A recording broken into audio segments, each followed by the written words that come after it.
You're watching UMAMI.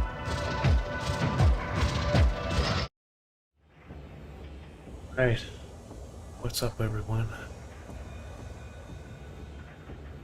I don't know why the internet's acting all slow today, but let me know if it becomes a real problem.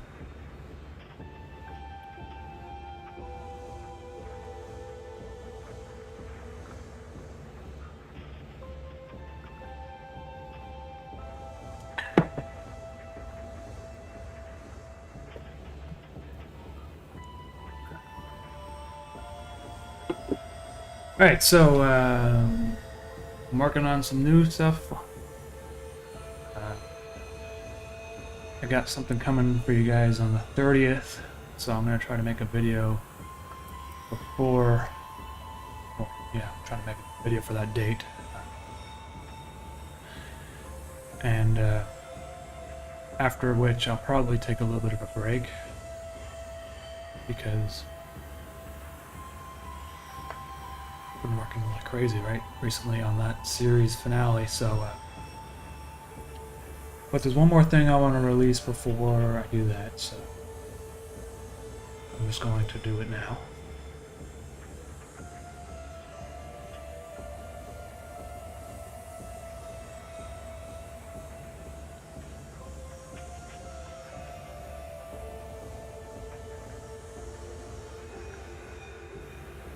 What are your future plans? I'm just going to be making videos like I used to when I started my channel. Like funny videos that are shorter. And I don't know if they'll be shorter, but they'll be they're not going to be all tied together in a big series. So I'm going to do that for probably at least a year until I decide what I want to do. Making the interface web series was like kind of a really big stressful project. It wasn't so stressful when I started it, and not even towards the middle of it so much, but like the last 3/4 of making the web series, I really just kind of didn't really want to do it that much. It was too heavy, the topic, and it was going in a path. I'm like, I'm glad I finished it, but I just need a break basically from doing the series, because it's not like my animations were not becoming fun to do anymore, which is kind of a issue, you know. It should still be fun, otherwise why am I doing it, you know? And so I want to just go back to making the animations that I really enjoy, which are just the bonus videos and stuff. Do you plan on making future series with a different type of story? Yeah, so like I might in the future. I just I don't know yet. I haven't really been thinking about it too much. Have to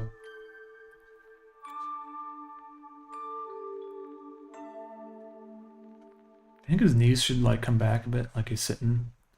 This is Chimney Alfonso, by the way. I think maybe he's like his knees will come up.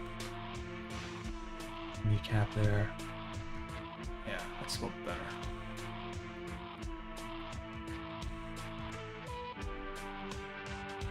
This guy's little red shoes. Kind of like a calf there.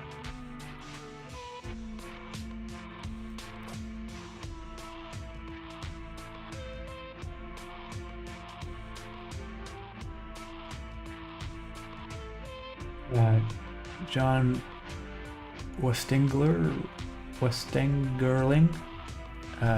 Thank you for the comment there.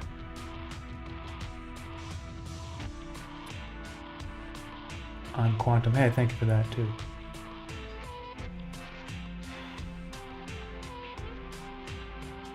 Do you want to collab with some other animators? I might do that. There's some people I want to collaborate with that I've said I would do it, and I just haven't been able to because I was just focusing on interface so much. So I'm probably going to go back to those people and see if they want to do something with me. And then I might do some animators, because the people I want to collaborate aren't necessarily animators right now. So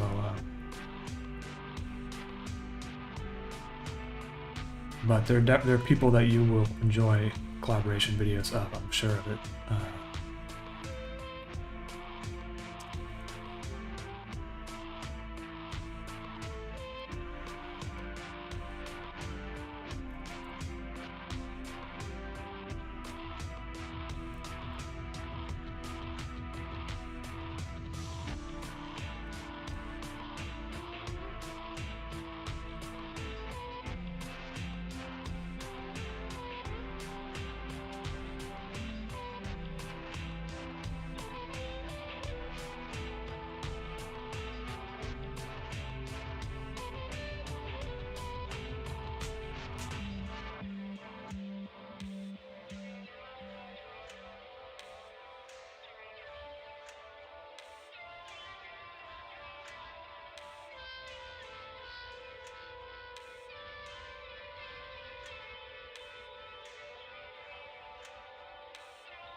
Yeah, there's like about a 2 minute delay on whatever I read, and so I don't know why. The internet's just being really slow today, but I think it's working okay now.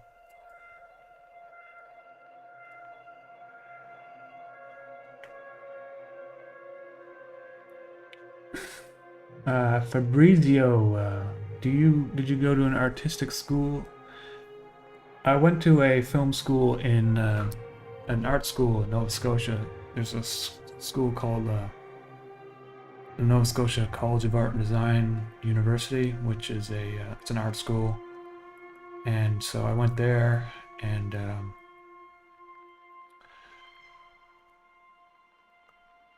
it was it's not it wasn't like cheap or anything, but I would say it was easier because that's where I grew up in Nova Scotia. I didn't have to move anywhere, and so I just went to that place to do my studies, and studied like film history and art history, and did some paintings, studio paintings and stuff like that, and film classes. I didn't take animation though, even though they offered it. I was more focused on like screenwriting and stuff and live action filmmaking at the time, because I mean, honestly, if you're going to an art school, you should do whatever you can to make as many connections with people as possible.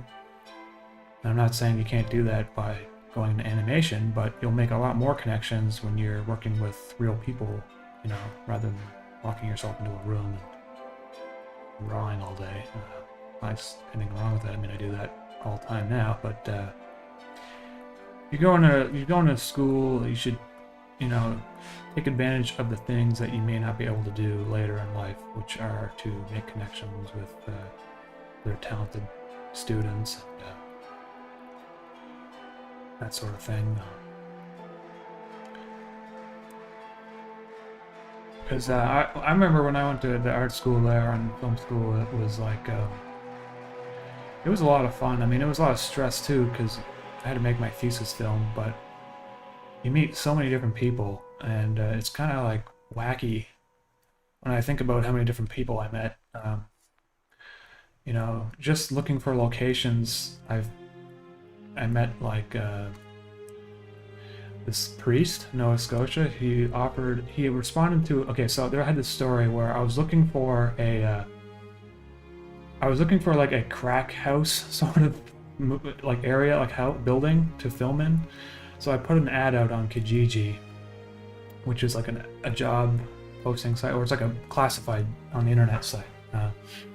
I said, I'm looking for like some sort of sketchy looking building. Does anyone have anything? We can pay like $250, like not much money, but basically just a student budget, right? And I got like the CBC, which is a radio company in Montreal, in Canada.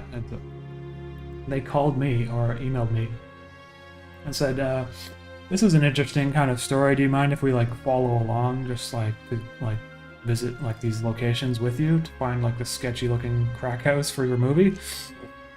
And so I was like, I didn't really think about it. I was like, okay, yeah, sure, whatever, but we'll pick you up. So we, like, me and Carolina and my cinematographer for the film, I remember we were picking people up, and then I stopped in front of the CBC building. I was like, oh yeah, I gotta pick up this other guy. And this guy with like all this like radio equipment and like a microphone, a boom mic and stuff. He just like got in the car. The cinematographer didn't know like who this person was. I was like, oh yeah, the CBC is gonna be recording us today. And so we went to some house that someone offered us to look at, and it was basically an illegal apartment at the basement of his 3-story building that he couldn't legally rent anymore. But I guess he could have people film in it, and so we went to this kind of gross-looking place that it was weird. Like the landlord's like, "Yeah, I got a place that looks like a crack house. Why don't you come down to my house? Like, come down to my building. It looks like a crack house." So we're like, "Okay." Well, that's a weird thing for a landlord to admit, but anyway, we went to it, and we went inside, and you know what like a stalagmite is, or a stalactite? I forget which one is which, but one of them hangs off the ceiling. It's like minerals. There was like stalactites of like cigarette juice. Like the people that smoked in there so much that it accumulated like stalactites on the ceiling of the house, and there was like icicles of like pure cigarette juice. I don't even know what that is. Like it's like tar, it's like nicotine, and like anyway, so that was one of the interesting aspects of that house. It was almost a little too much because I mean, realistically, how much cigarettes do you need to smoke when you find like stuff like that, icicles of like cigarette juice? And another thing about this house was there was a you know how that people like have like you know when you hang up your drapes, like you got your drapes here and stuff, and then there's like a window, right, with a window. And this is a really crappy drawing, but anyway, and then there's like a pole up here, right? A pole. Well, it wasn't a pole. It was like a log. Like someone found a tree that fell over in the backyard. And so it was just like I don't even know how they mounted it up there, but it was all like rotten and stuff too. Like it had like mushrooms and stuff growing out of it, and so it was just like a moldy log that was being, and I think they like nailed like the drapes into it. So that was another thing about that place. And then the bathtub was just pure black with dirt. Kind of like, I don't know. I mean, it honestly looked like someone dissolved a body in it or something. So after all that, I was like kind of like describing to the CBC like what I was looking at while we were looking at the place. And then we're like, yeah, we're not going to film this in this place. This looks like a safety hazard. And I don't really know what the CBC got out of it, other than that it was just a weird story. Because I was like, yeah, this place is gross. And that was basically the end of the story.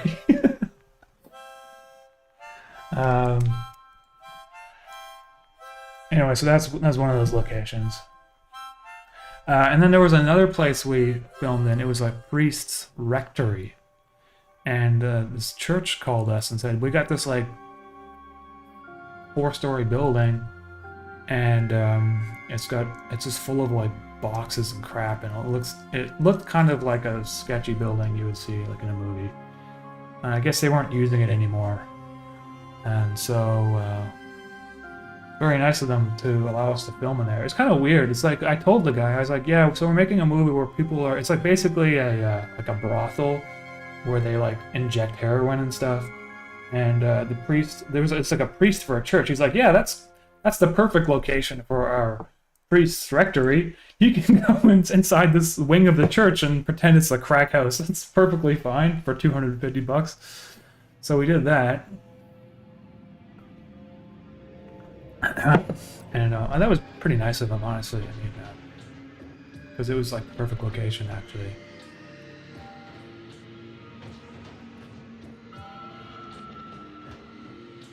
So if I'm not answering any questions, it's probably because I've answered them like 500 times in previous live streams. I will try to answer some questions though, and make sure to read the FAQ in the description too, because if it's like a question that's in there, I'll just skip it. But Garland, I saw Alto University credited somewhere in Interface. What and how did they contribute? They made like that celebrities face morph video, and they released it under attribution, like Creative Commons attribution. So if I were to use it, and which I did use it for those face morphing scenes, I have to credit them, so that's all. I just put them in the credits there.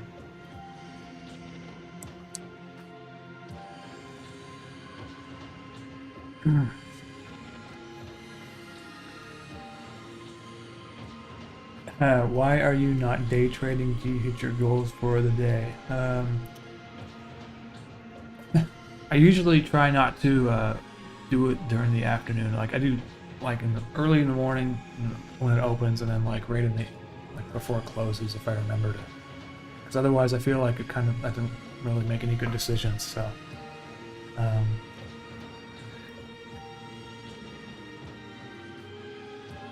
One thing that did catch my eyes was something he said about the world ending in October 21. Have you ever heard of a user by the name of John Diced on Reddit? He did some AMAs a few years ago, claiming to be a time traveler. Some of the things he said were ripped straight off of the plot of Interface. John Diced. No, I have not heard of that. Let me see if I can look him up.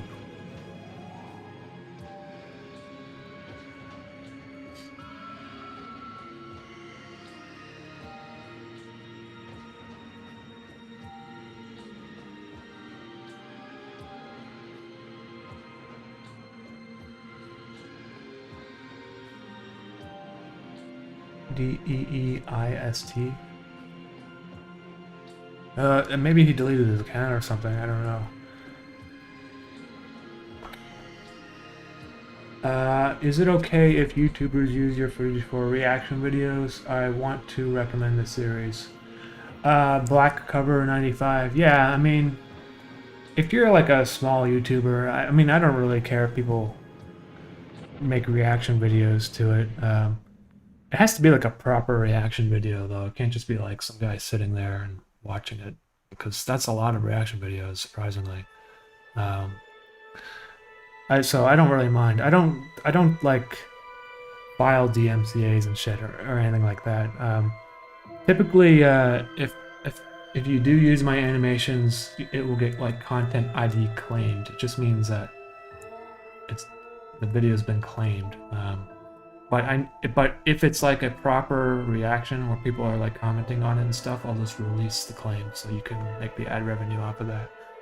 But really, it's not like I don't want to like give a blanket answer and say yes, and then just have some massive YouTuber just watch my series and then you know, because that's kind of annoying a little bit, honestly. But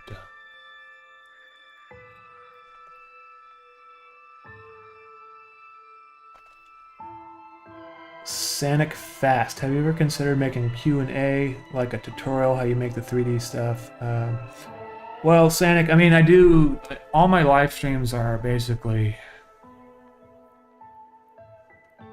like little tutorials, and I do have a specific Q&A question, like answer, like on the Patreon. Like I would say, I did it twice where you can ask me any question you want, and I'll make a video recording. But I'm not really like a tutorials channel. Like I don't do tutorials. What little stuff you might be able to learn, I usually do during the live streams like this. So I don't know. I'm not very good at explaining myself, and I'm also not really good at using programs either. I just kind of wing it most of the time. So anyway, this is Chimney Alfonso, by the way. I'm not drawing his face because his face is a different file that I'm going to composite with After Effects, so I can animate it.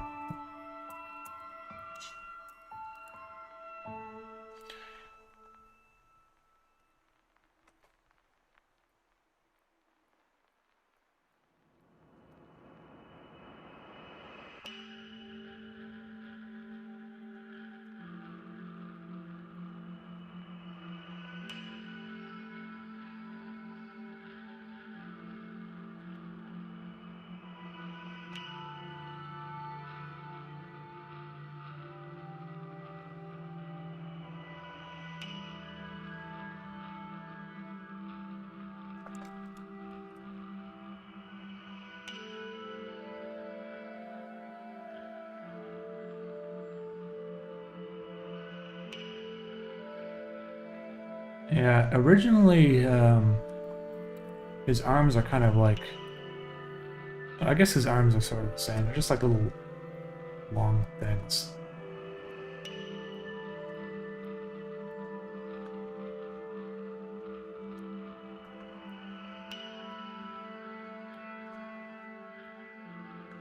If his hand was...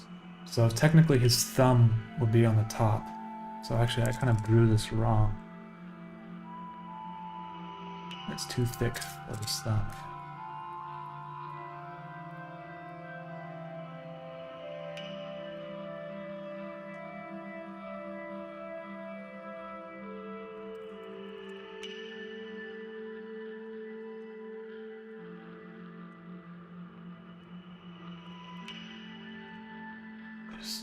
You would see like, yeah, he'd have like some fingers coming out here. And the top of his thumb, I guess. The computer's kind of lagging when I draw and it's live streaming.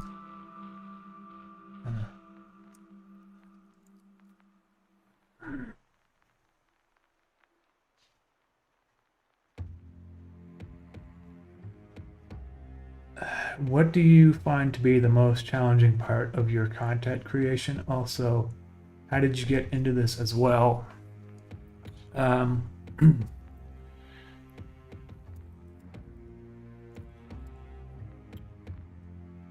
You know, doing the drawings and stuff actually isn't that hard. It's the ideas that I find to be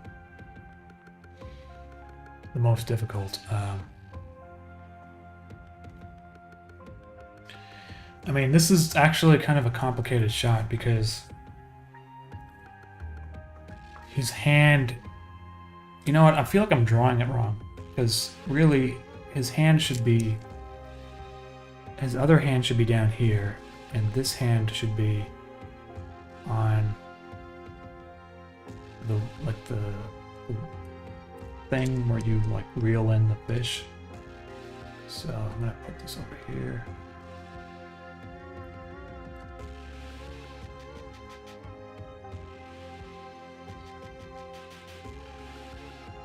I think the idea is the hardest part, you know.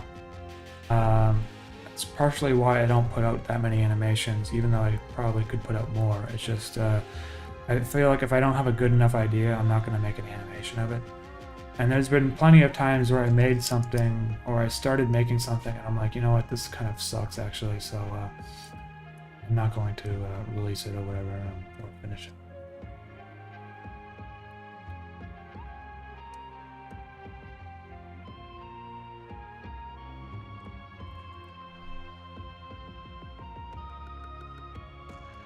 Are your animations in the same universe?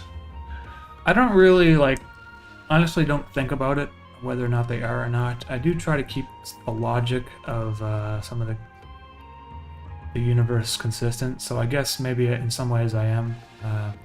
But I don't like worry too much whether or not anything is like if I made a Mischief video right now, and you'd be like, well, wait a second, I thought he just got eaten by the big baby thing. I'd just be like, well, this is a different period of time, or you know, this is a couple years after he managed to get out or something. You know, like I don't really think too much about it. Anything that's in the series, like sequentially with like a number next to it, I will be thinking about the consistency of the universe. But my bonus videos and my one-off animations, I don't really think too much about it. I think inherently they all kind of fit within the same universe, just from the fact that everything kind of has the same feel to it. Okay, so that hand, so if he's reeling it up, that means this hand would have his thumb on top and down like this, and his fingers would be below.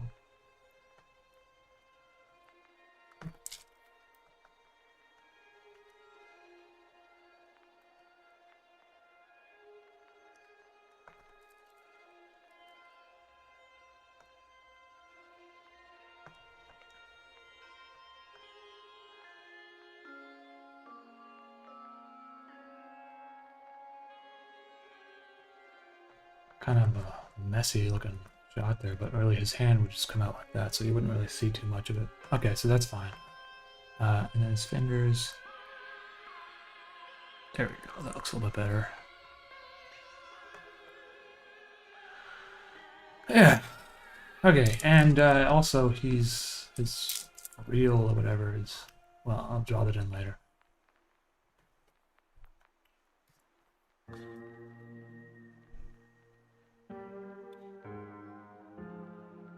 Have you ever gone fishing, and if so, what have you caught? I think I've gone fishing when I was a kid before, and it was on a freshwater lake, and I think I just caught some like perch or something, or I don't really know what the kind of fish it was. It wasn't very big. It was like silvery and kind of like this size.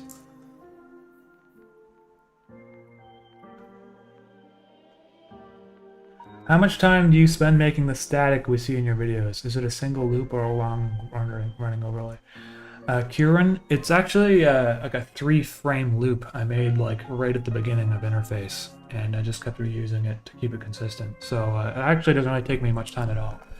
And now what I do is usually if there's something in my animation that I want to have static, I'll make it green like this, like bright green.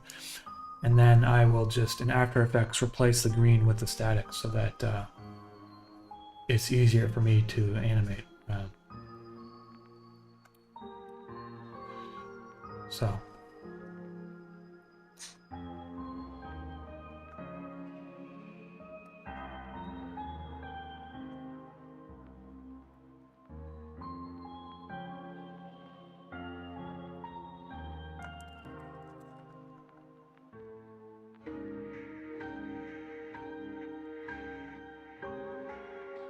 What's the name of the song that was just playing?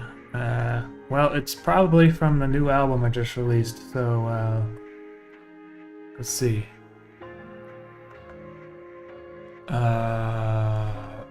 Questions. It was the one probably before that, so All That Perish, perhaps. I think that might have been it.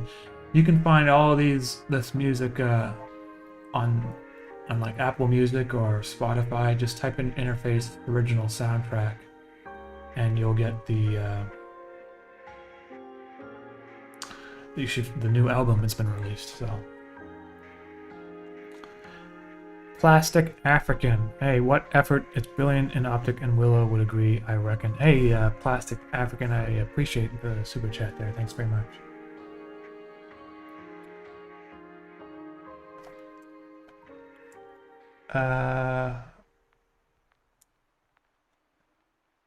Yeah, I don't know what's up with that S design that everyone seems to like draw. Like I remember in grade like 2, people would like be like, "Hey, look at this," and then they would do this.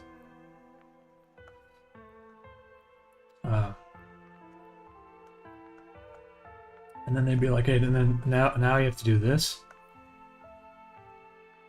and then they would go like, "You just connect it up like this."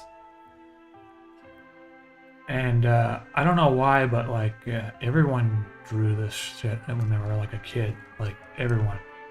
I don't know if it extended beyond North America, but I know like a lot of people did that stuff in like elementary school. So it seems to be like a weird phenomenon.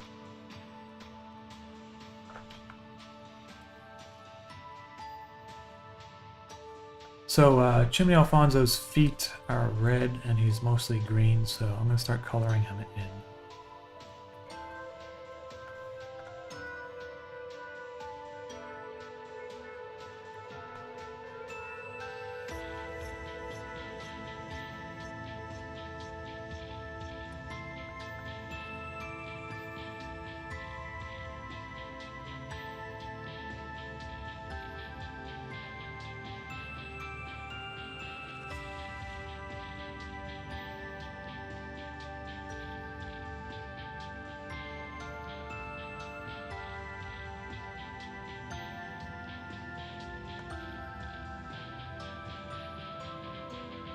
Burn the catalyst. Thank you for that. Manako Ano? Thank you for that too.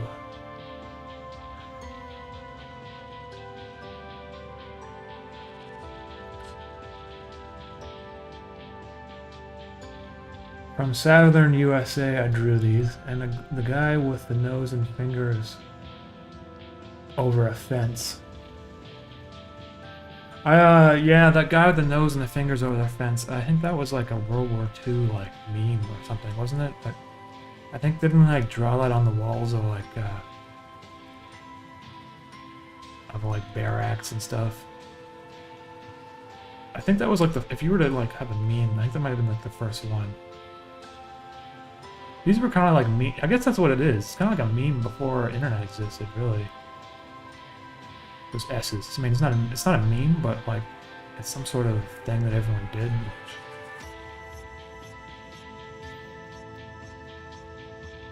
Okay, so there's Chimney's body, and he's getting kind of thick because he's been released from his chimney. It's not exactly Chimney Alfonso right now. He's fishing Alfonso, but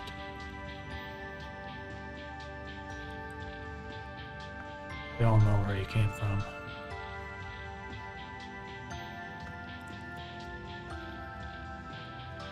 Back to his old fishing habits, you know, where he's been released.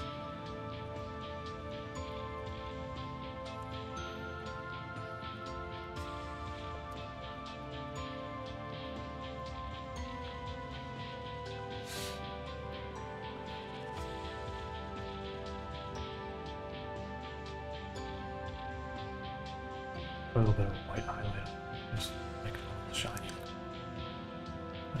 Okay, and his fishing rods. Good.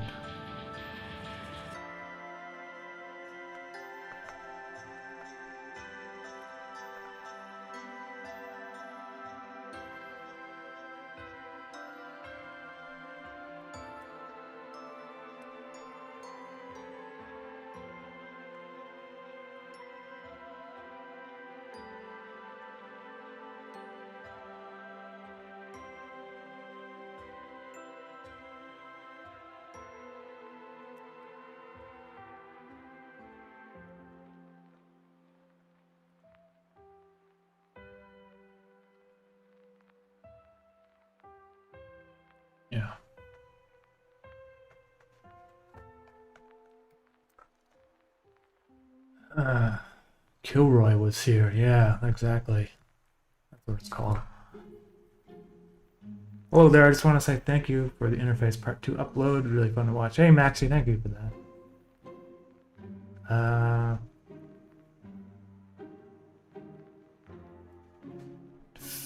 Fabrizio, would you collaborate with a film director within a large production in which area? I mean, probably. If someone were to ask me, I would do that. That would be fun. And, you know, if it was like a big commitment, I'd have to like pause my animations, you know? I would be like, okay, I'm gonna pause the background stuff and just go away for a bit. But who knows? Maybe, I don't know, in the future, like someone might see this and be like it. But I haven't really been like looking for opportunities like that, honestly.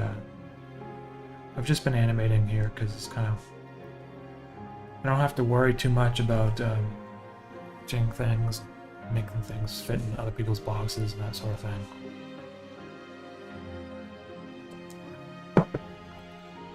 But if you know, I would probably consider it for sure.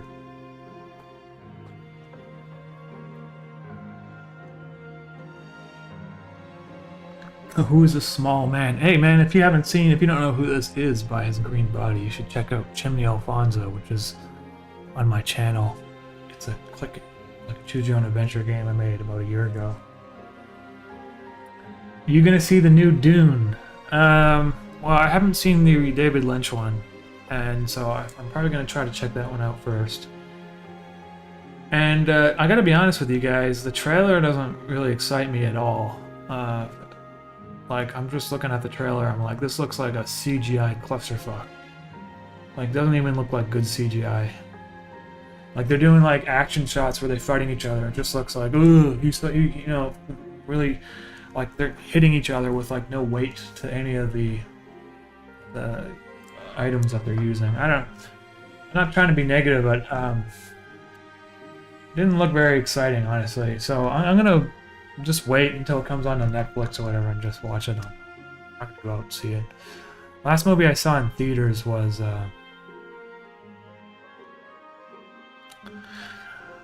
it's been a long time. I don't know what the last movie I saw in theaters was. For some reason, all I can think of is Black Mass with Johnny Depp in it. I think we saw that in theaters.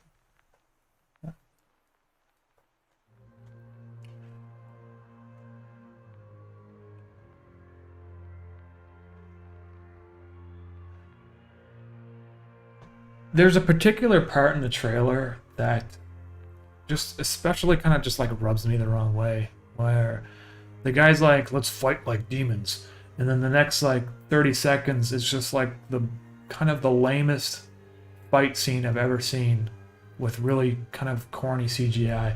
And I don't know, maybe the thing is this director, who's the director? He's like a well-known guy now, right? Is it Denis Villeneuve or is it someone else? I think it's someone correct me because I think I'm getting that wrong. The guy who made Inception, what's his name? Christopher Nolan? Who directed this new Dune movie? Did you ever enter any of your animations into any independent film festivals? Some person. I'm doing that right now. Yeah, submitting them to some festivals, but like 99% of them have premiere requirements where it has not existed on the internet before, and it gets disqualified if it was on the internet. So I'm kind of like, I'm submitting to a bunch of them. Some big festivals where it's definitely going to get disqualified, but I put in a cover letter saying, you know, maybe just consider this because we had a pandemic, right? Everyone's working at home. This is something I've been working on at home for the past 4 years, right? Like before the pandemic started, really. And who knows? You know, there's a lot of film festivals out there that are just kind of so small that they would accept movies that have previously existed on the internet, but they're kind of to a point where it's like, what's the point of really me submitting this stuff? the ironic thing is that like a lot of these film festivals the past couple of years were on the internet, and I already spoke about my opinion on film festivals, but like if you get a movie and you're gonna premiere it in a film festival and it's gonna be an online film festival because of COVID-19, what is the point really? Because is it the prestige of having your name associated with a film festival? I mean, you can release it right away, get a ton of people watching it. I mean, we got 30,000 people watching the finale of Interface. You know, if I had held on to Interface for 4 years and premiered it in a festival, it first of all may not even been accepted. Probably not, you know, because the chances of you getting into a film festival, even if you have a good movie, are like less than 10%. Because a lot of times it's about who you know, who the programmers know, what's the, you know, the topic of the day. Basically, is your film. Does your film have any sort of, you know, gender equality, inequality issues? Because if it does, it's like you get basically put on top shelf this past couple of years. If you don't really hit people in the face with your politics, then, you know, people are more likely to overlook it. That's just my opinion. So my opinion on film festivals is if it gets in, then great. If it doesn't, I really don't care anymore, because I personally believe film festivals are kind of irrelevant, even today. I mean, even the Toronto International Film Festival, like, it's basically celebrities now. It's just Hollywood movies pretending that they're independent. Terminal D. Years from now, Interface will be required material in arts/social curriculums. Hey, I mean, that would be cool, man. I mean, I don't know if it will or not, but you know, maybe. I feel like people will be looking back in time in the future. They're gonna look at like YouTube as a particular period in time when people created things, kind of like how we look back at in art history. We look back at like have you ever heard of the Salon de Refusés, which was a film? It was an art museum in Paris that was paintings that were refused by the institution, right?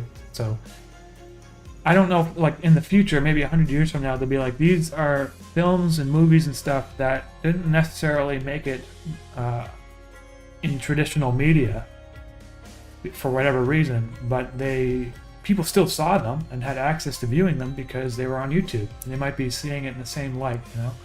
We just need a period of like about, you know, we just need like 20, 40 years before we can even look back and pinpoint exactly what exactly happened. It's like when people try to define what is like the art movements of the day.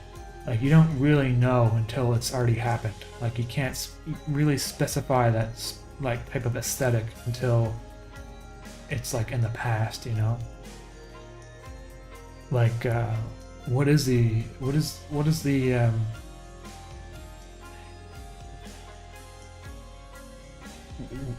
it was like this? What is the art style of 2021 like? You know, I feel like it's not like it used to be in the 80s and 90s, where everything was kind of homogenous because everything was on television or the radio or whatever. Now it's on the internet. There's like different styles of everything, and I don't think like this period of time is going to be defined so much by how things look or how they feel. I mean, it might be more of this period of the time is defined by perhaps the medium itself. You know, it's kind of like a digital renaissance of artwork. I see artwork all over Twitter and YouTube and TikTok, and it's like an overwhelming amount of stuff, creativity, and I personally don't understand how people are able to keep track of it all, and they're not. And, you know, I feel like with my channel, people are following me because they discovered my channel and they like this particular subject matter, but it's like a niche sort of thing, and there's more niche artists for everyone out there than there ever was before.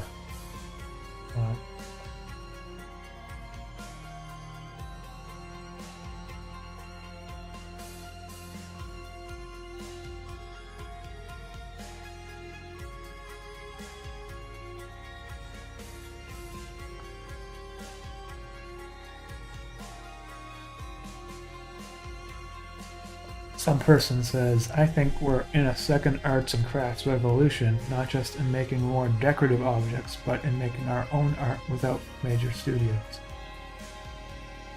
I think so too. I mean, it's not just. There's a lot of YouTubers right now that are making different web series and stuff, and this happened before. I remember, like, when I was growing up, there was like David Firth's Salad Fingers, and there was Homestar Runner, but then it kind of like went away a bit. Like around 2012, I think maybe gaming caught on more or something. People shifted interests a bit, and since 2016, animation has sort of coming back a little bit on YouTube. I don't know why. Is it because of Patreon maybe, or is it because I don't really understand why. I remember thinking when I started my channel, all these YouTubers are saying animation's dead on YouTube. A lot of them, the animators that previously made it on YouTube. And I thought to myself, oh, I don't really care if it's dead. I'm just going to make animations anyway. Because it's kind of what I wanted to do back then. And I was also watching other YouTubers that were making animations that were succeeding despite people claiming that YouTube was dead for animation, such as Pilot Red Sun, for instance. And he was making just funny little animations, and people were quite enjoying them, you know. And they were still being shared despite the algorithm not showing them to much people.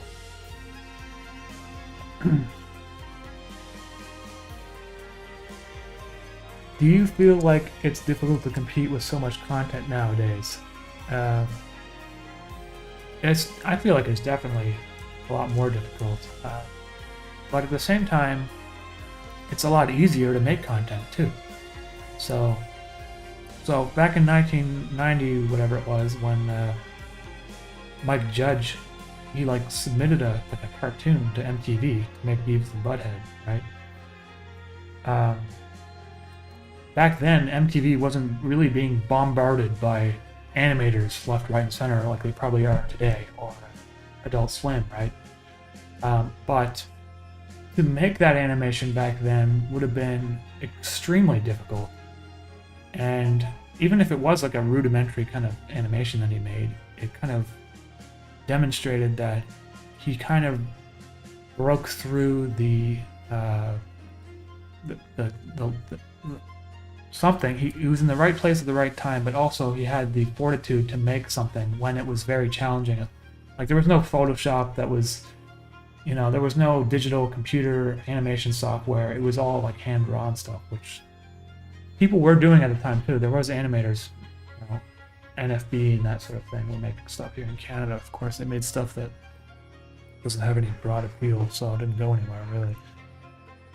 Well, a lot of them didn't, anyway. I'm not talking all of them, but...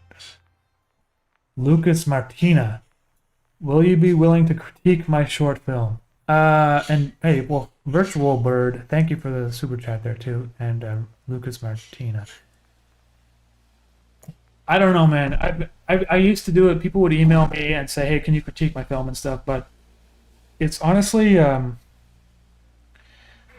don't know if I can do that anymore, because like it's like hours of my time, like, because I can't just like write like some, "Hey, that's great, you know, you did this and that," and just leave it at that. Like, I really get into it, and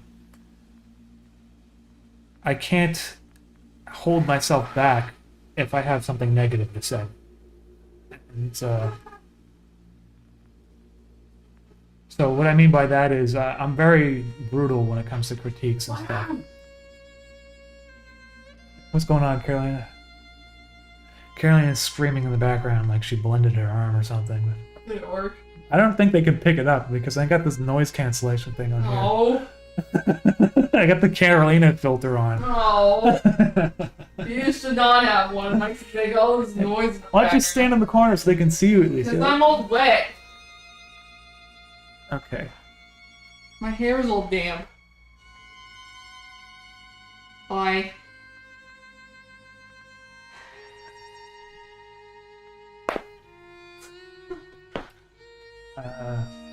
Something orange. When interface was attracted to interest of video essay YouTubers such as Nexpo, we're excited to see the growth of community interpretation. I was excited that people were going to review it, and I was not expecting my channel to benefit, actually, but it did. It benefited a lot, especially from Nexpo. I think I went from like, I think I grew like 100,000 subscribers off of his one video, so I was very appreciated that a lot.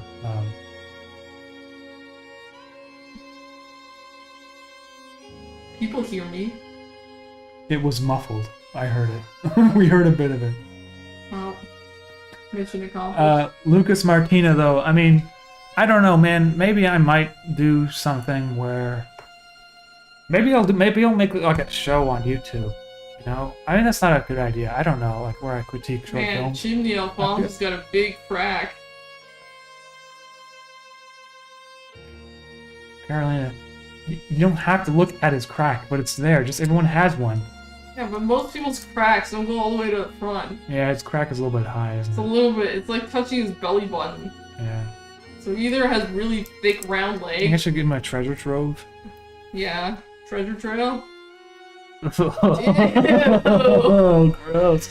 Ew. Chimney Alfonso. Alright, Hi.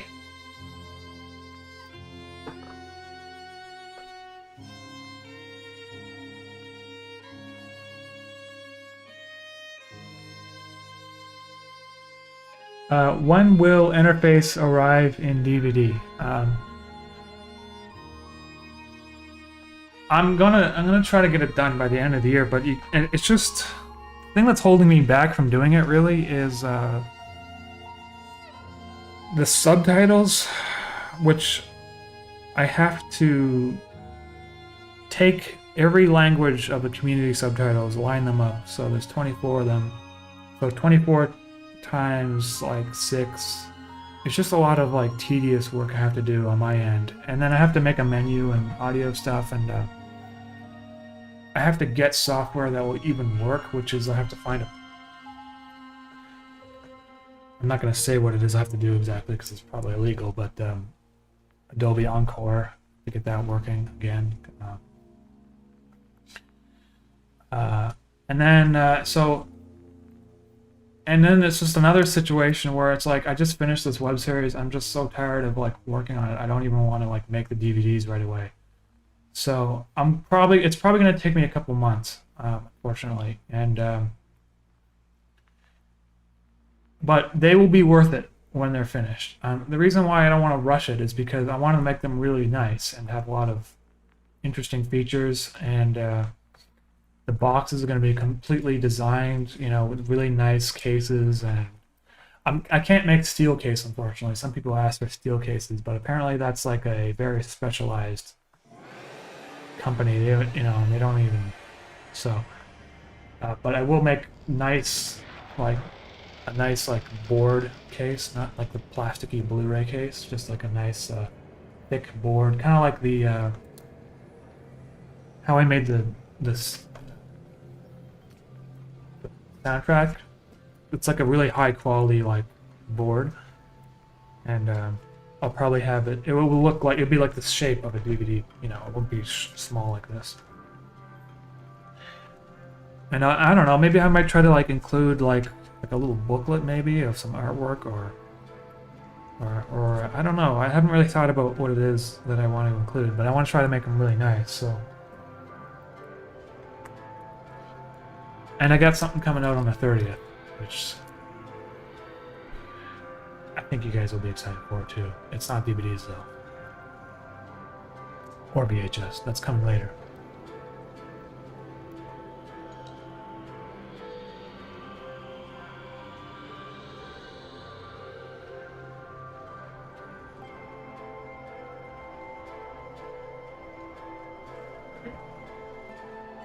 Yeah, so the Blu-rays and DVDs are coming, and VHS. I think they're just gonna be Blu-rays and VHS, not DVDs. DVDs is like ancient. Do you think that the various interpretations of interface are a good thing, or do you think that all? I think the various interpretations are a good thing. you know, I'm not gonna be like sitting down and be like, hey, you guys interpreted it wrong. This is not what I wanted you to think when I made this series. Like, that'd be crazy.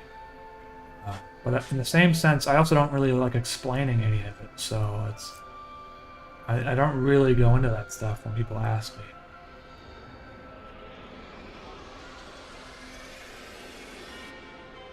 Okay, alright, so I got Jimmy Alfonso here. I have to move him up a bit. It's too low in the shot. So now...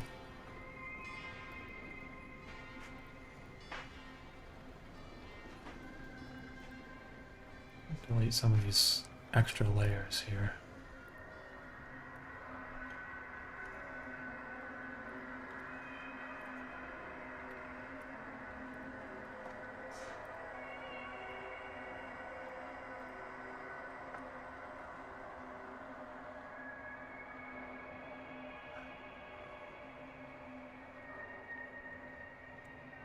He's gonna be leaning on something. He's got like a chair, maybe?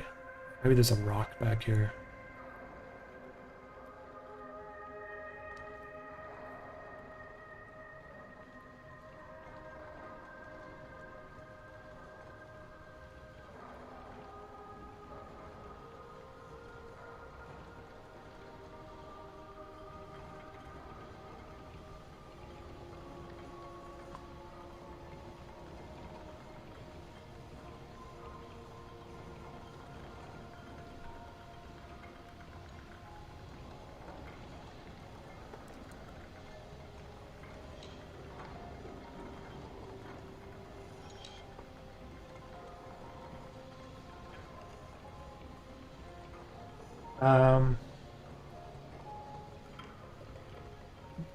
If you can put the interface series as a download, I would gladly pay good money to own a version of it for myself. Oh yeah, P.I. Murdoch, that's a good point, and thank you for reminding me about that.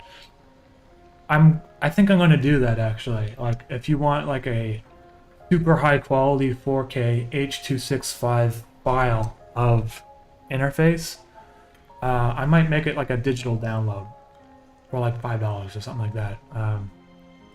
Or I might include it with Patreon, but I might offer it for like, I can do that actually, make a digital download.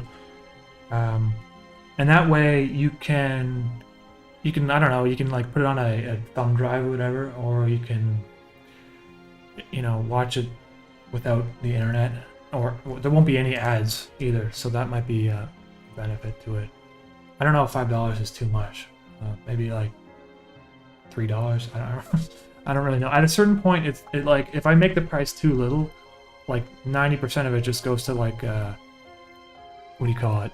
Transaction fees. So I can't really put anything less than like $3. What is the best way to support the channel? Patreon. Hey Richard, oh, thank you for the super chat. Honestly, like, if people buying my merch, I find to be, I like it when people buy the merch the most. And if you do subscribe to the Patreon, there is merch discounts, but you don't need to get those discounts if you don't want. But the reason why I say that is because with the merch, you're gonna receive something physical, and it's not just you giving me money for the sake of animations. You also get something out of it too, which this is why I don't really promote the Patreon too much, just a little bit here and there when there's early access, but I don't. I prefer when people buy things, because then they have a physical thing. And thank you for that super chat. Let's see here.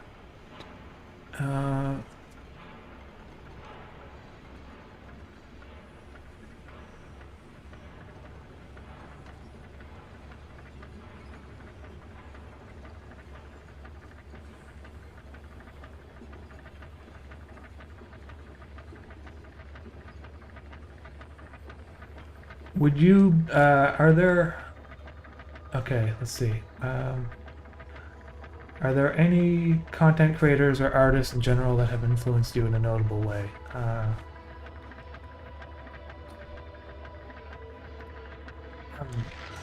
Well, I get this question a lot, actually. It's my FAQ, but like I mentioned before already on the stream, Pilot Redstone was a huge influence. Just because my friend showed me his animations, and I realized, like, animations don't have to be like these big coherent things. They can be kind of just abstract and bizarre.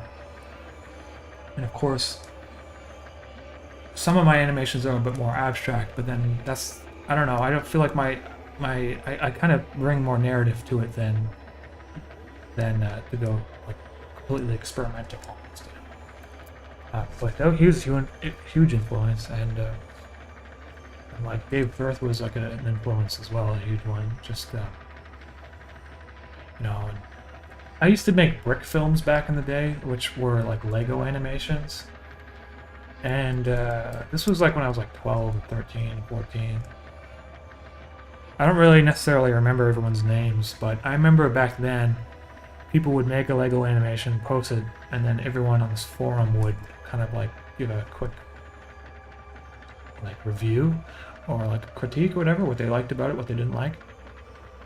And I found that website was very useful for me, because every time, like, I made an animation and it sucked, and then people would be very nice and they'd be encouraging, but they would also have some things to say about it. Every time I would do that, make a new animation, it would be slightly better and slightly better, because people were saying what they liked about it, but what they didn't like about it, what they felt didn't work as much. And so I would say that I guess it's an influence, but a lot of the people that made Lego animations on brick films between 2002 and 2006, I think that's where I had a lot of influence from other people. Oops, coloring in the rock.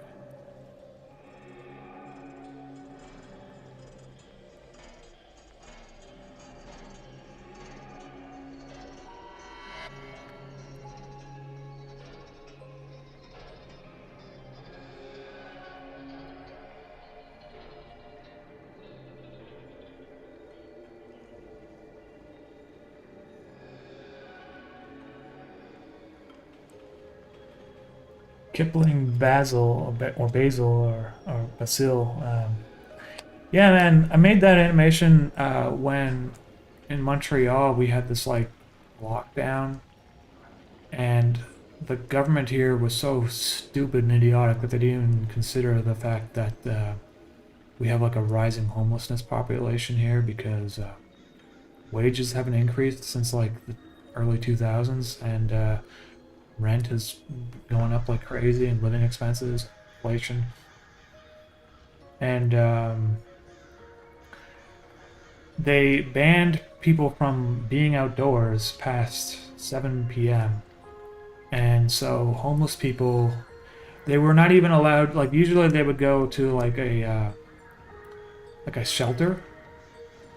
But I think there was one guy that couldn't even get into the shelter because they were at capacity or whatever because of COVID, which they couldn't let people in because they were too close to one another. And then it was like freezing cold outside. One guy actually froze to death in an outdoor bathroom in Montreal because of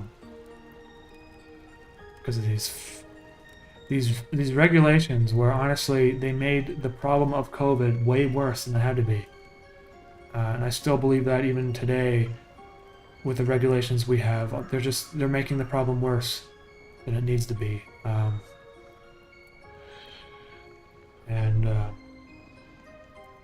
So I made that animation around that time that happened. I think that was what made me want to do it. And I don't really like try to make animations that are like too preachy and stuff, but I felt like that one was kind of important. And especially when I saw that commercial for Grubhub, I was just like, I don't know, man. Like I said to Carolina, like I don't think there's like a moment in time where you should really ever dance with your own food. And what I mean by that is like, it's just the fact that you're dancing with food is just such a bizarre concept in the first place. But then it's like, you got to understand that there's people who don't even have food, and so you're dancing with it. And I don't know, it just rubbed me like the wrong way when I saw that commercial, like so much. And I think it's the same thing that a lot of other people thought too, which is why those memes came out, because it resonated with people. Like, you know, it's just a weird, like the corporate. Like, I'm not anti-capitalist, you know, like some people may think I'm anti-capitalist. I'm not at all, but these corporations need to be like a little bit more mindful of, I don't know, what it is, how they come across, and kind of something that they're very tone deaf, you know, that's all I'm saying.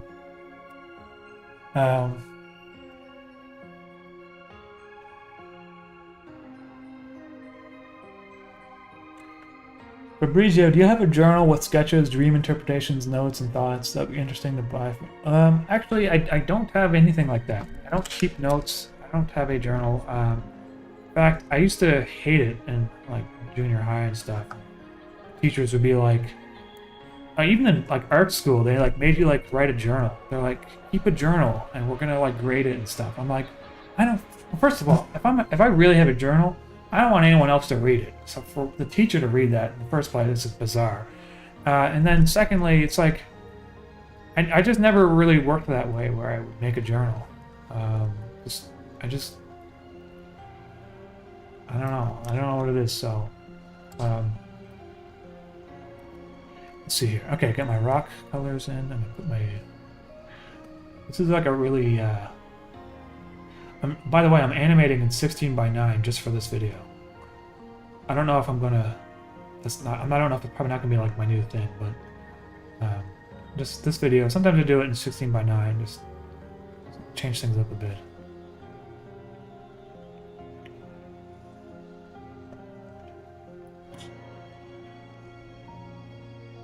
Oops.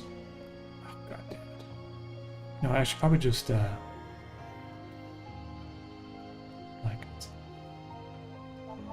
do something like this.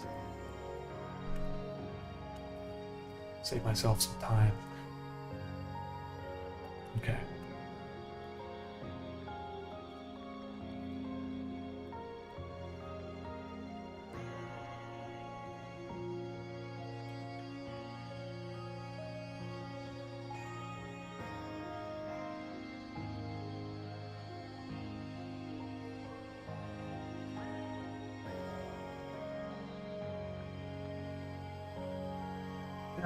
Virtual Bird, you actually influenced that new album of mine. Hey, well, thank you for that, Virtual Bird. It's very kind of you.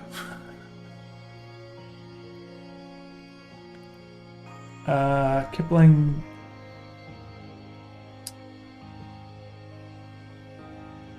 I volunteer down here near Skid Row, and all people want is just to be looked at. It's really driving me insane living here. Massive wealth disparity. Some 1984 bullshit, yeah. It's kind of crazy, man. It's getting worse, too. You know? The government here in Canada is more interested in, like, legislating how people, what people are allowed to say on the internet rather than dealing with the insane housing crisis that we're having. Or even the opioid problem, which is spreading, and it's becoming an issue, I know, in Nova Scotia. No one even knows about this stuff, really. No one talks about it. The CBC up here just covers, they just cover the most bullshit, like, topics ever. And there's, like, real problems in Canada and no one's really doing anything about it. Hey, Yasin, thank you for the comment. And there's some more Campbell Soup stuff coming. Probably by the end of the year. I got something new coming.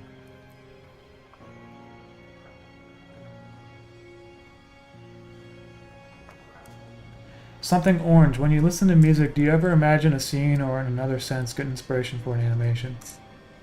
Something orange. Yeah, a lot of times actually. And that's kind of how I made Interface, is when I would make the music and then I would, like, some sort of scene would come to me. And it doesn't necessarily happen with other people's music as much as it used to in the past. But now that I make my own music, I kind of try to interpret scenes out of them more.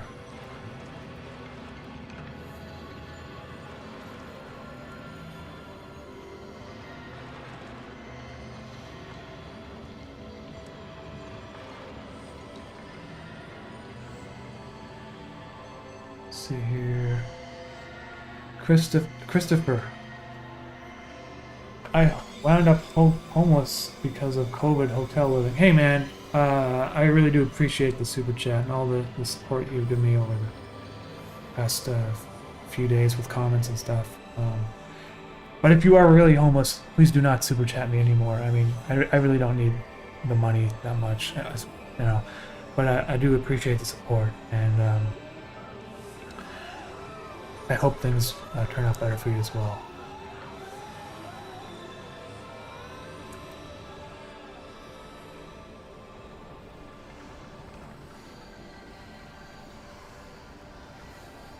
Okay, let me just focus on Chimney Alfonso for a bit here. Okay, I have to add a shadow to him, and I think the sun will probably be over here, so I'm gonna shadow come down this way.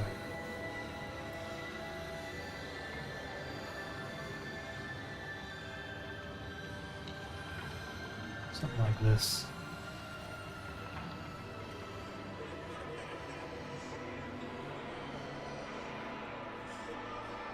Oh yeah, and then his legs would also make shadows.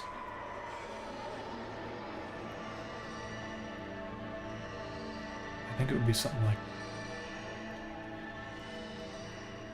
this. It's kind of hard to like imagine where a shadow would be.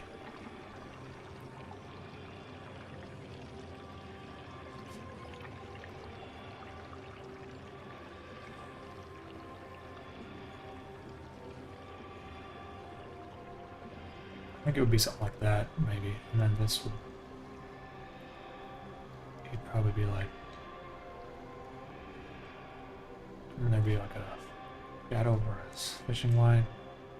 Honestly, I don't even know if it's a good idea for me to animate the shadow, because somebody just complicates things sometimes.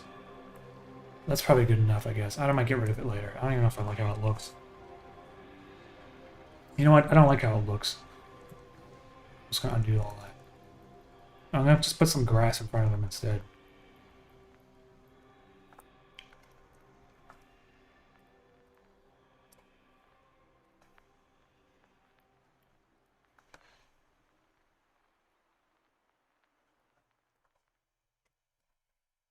Danny Dorito, do you live in Montreal? I don't know if that's why you got involved in the series.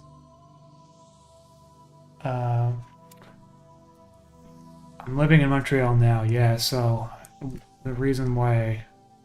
Well, I think that it's important that people, like, they draw, or they make stories, if they're going to make a story about their own experiences, they make the story stronger, so that's why I've been... I did Montreal, it's because I know some of the locations in person.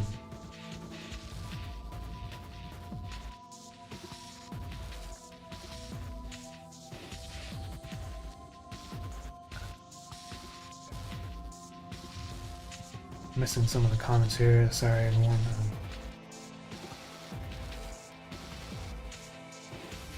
Krungler Madaxis. Loving the pink hoodie. Hey, thank you for that, man. All right, thank you for the comment there. Do you ever feel trapped in your art's style? Well, one of the reasons why I draw this way is because it's easier on the computer. As you can see, well, you may not be able to hear it, but my fan on the computer is like spinning up right now. And it's at low resolution too. Like imagine if I was drawing a 4K drawing right now. The hard drive space that you would need would just increase a lot, and so I don't... You know, the style right now is just because it makes things a little bit easier for me in terms of managing the files. I did try doing some experiments with different styles, and this style is kind of one that I've just sort of adopted because I'm able to make stuff quickly with it. And if I were to do like a more detailed style, like it would, I don't know if it would take, it might take me longer to make things, and it necessarily would just, all it would do is basically change how things look. I did try experimenting with a few different things. I don't know if I can show you right now, but let's see.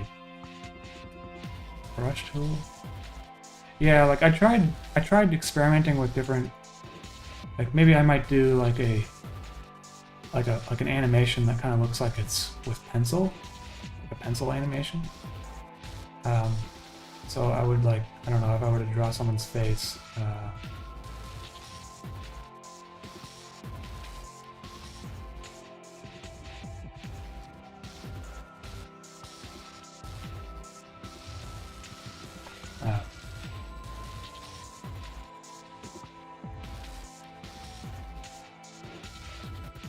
It would look a little bit more like a pencil, like I drew it with pencil. But I don't know if that's something I want to try yet. This kind of looks like shit, honestly. But,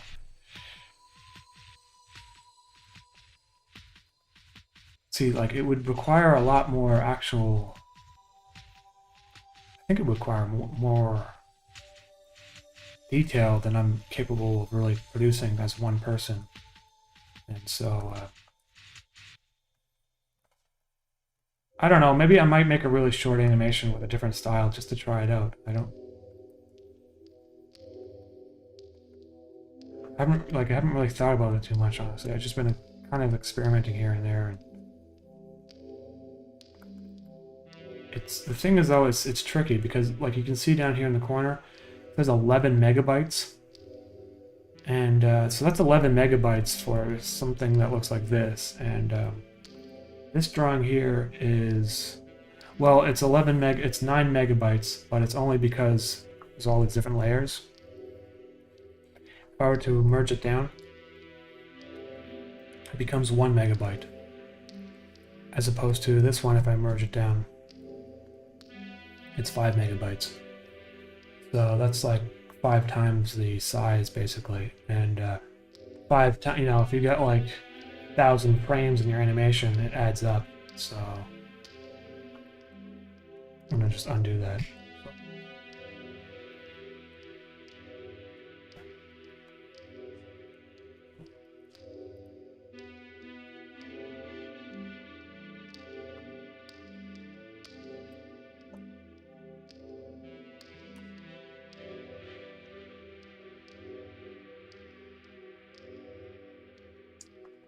Do you think you'll do another web series or perhaps longer animation with plot lines? I've really enjoyed your creative storytelling and I'd like to see more of it. I probably will, Travis. It's just I need like a year to just do random stuff for a bit, because I literally just finished the web series like a couple days before the premiere, so I just want to kind of just focus on simple stuff for a bit, and then when the time's right, I will start a new series. I have some ideas already in my mind of what I want to do, so.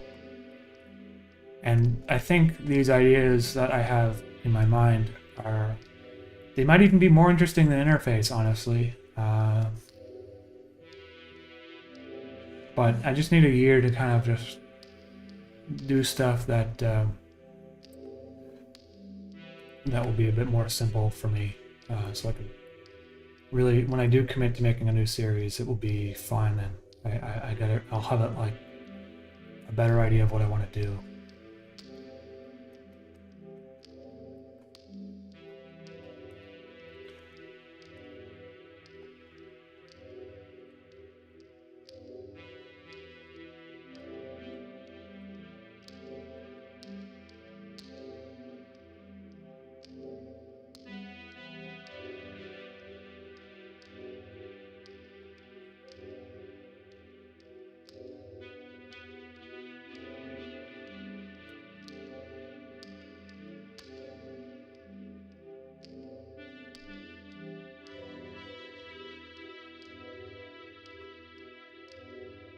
What does your day-to-day life look like? Well, when I'm animating, it's usually I wake up and I drink coffee and make some breakfast, and I come in here and I animate for at least 4 or 5 hours. And then around the afternoon, either I'll go. I practice the drums. So sometimes I'll go practice the drums down the street at a drum studio, or play some video games, and or or sometimes I go to the gym. Though I haven't been doing that recently. I gotta start going again. And then around 5 or 6, I make dinner with Carolina, and you know, back before like COVID locked everything down, we would like go out, do stuff a little bit more often. But ever since like the past 2 years, it's been very repetitive kind of days for us. Especially when I was finishing up Interface, the days kind of all blended together. So. Not too exciting, honestly. And then sometimes, like in the evening, I would make music. Usually, I make music like in the evening.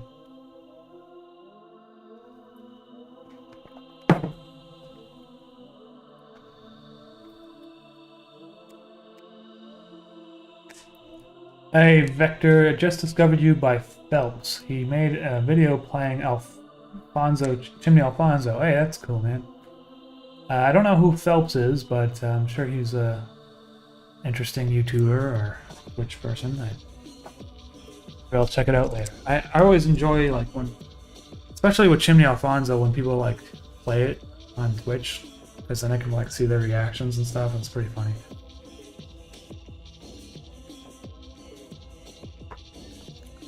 Sebastian, hey, thank you, Sebastian, for that. I appreciate that. Smokey Young. Smokes Young? Every time people ask me that, I had the same answer, which is I just been playing this game called Hunt Showdown. Like, that's the only game I've been playing. And I don't know, it's just it's like a first-person shooter game. It takes place in the bayou. And, it's kind of weird because I never really played first-person shooters before, but I played it once because it was, like free for a weekend, and then I thought it was like so much fun. I just started. So I play it, and I got these people I play with usually. But it's honestly it's like an addicting game. So like, if you're trying not to like play more video games, don't get into it. It's like I get addicted. Like I'm a little bit trying to cut back on it, but it's hard. It's a fun game. So, otherwise.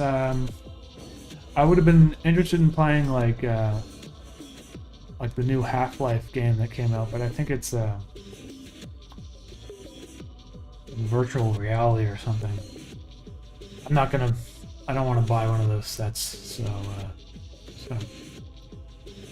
I haven't really been like excited for anything new to come out in terms of video games in a long time. Okay, let's see here. I feel like I'm spending a lot of time on my grass.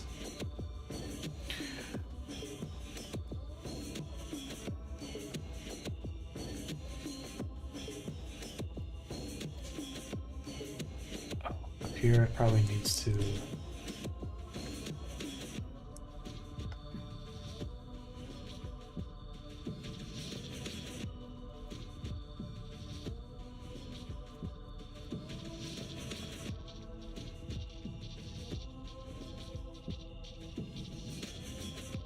build it like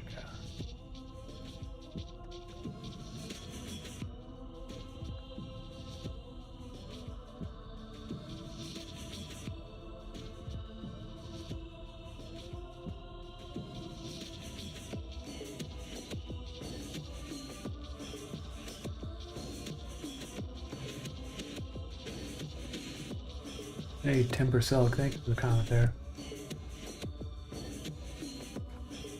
My girlfriend painted the Picasso-style painting in the art museum in Interface for me. I love it. Is it based on a real work? It's like blue and has a big head guy, weird shapes. Well, I don't know. It probably is based off of a real painting. Picasso-style painting in the art museum of... Oh, okay. So that one is called Geopolitical Son of... I think... Well,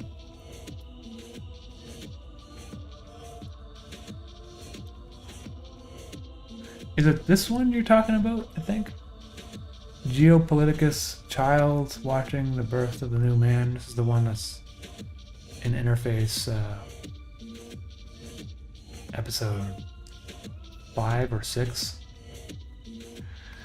That might be it. They're all based on real paintings, yes.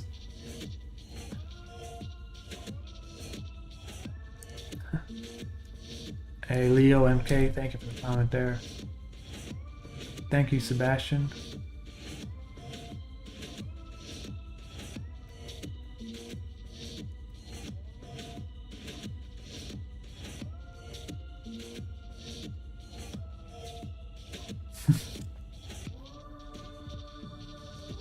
Any psychedelic inspiration / wisdom to share? I don't really have anything like that to say. You know, there's like this kind of like pattern that you, like, scientists have discovered, that when you're on psychedelics, you kind of see it. And you know how a lot of people say, like, when you're on psychedelics, you have this kind of like connectedness to a lot of things. I wonder how much of that is real and how much of that is like your brain thinking it's real, you know? That's one thing I have a problem with, exactly, with that stuff.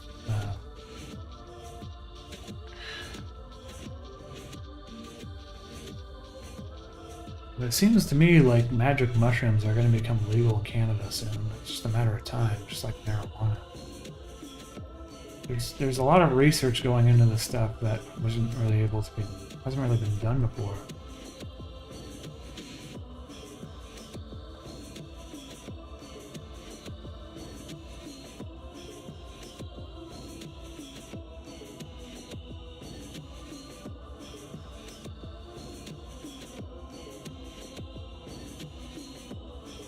You make coffee, sweetie?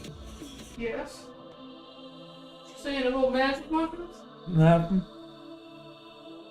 Just come show off your pants. My pants? I don't know if people can see it on here.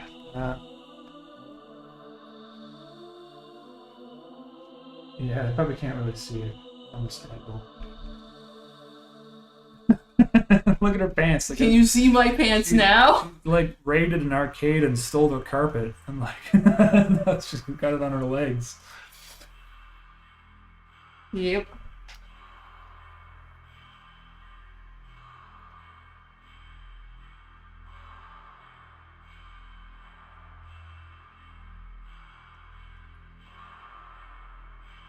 Hello. Fab Gore. You know, I'm probably not going to get into like video game development, but if you are looking for a game that kind of looks sort of like Interface or The World, there's this other video game some guy has been making called Juice Galaxy, and it's free. So type in Juice Galaxy on whatever, itch.io, I think, or just Google, and there's like all these like bosses, and they're like hilarious bosses, you know. Like there's a clog in the toilet, and then there's like this Hulk Hogan guy. I don't know. It's for like a free game. It's pretty fun, honestly. Travis, hey Travis, thank you for that. I appreciate the comment there. For the super chat. It's very kind of you.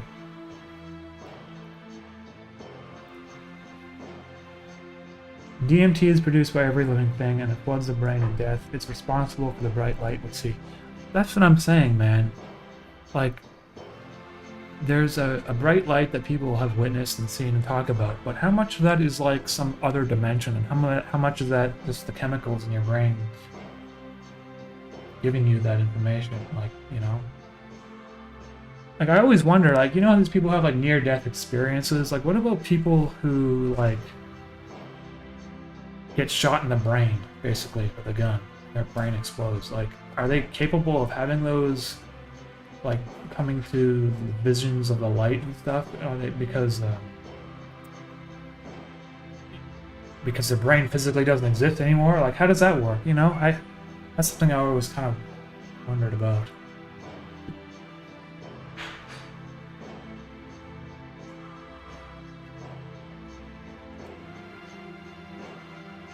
How do you do the 3D stuff in Interface? What program?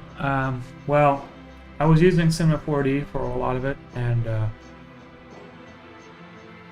I wish I could, maybe I'll show you some stuff. I can show you guys how I made the tornado. You might be interested in seeing that, the tornado from the finale. Because that actually wasn't done in Cinema 4D.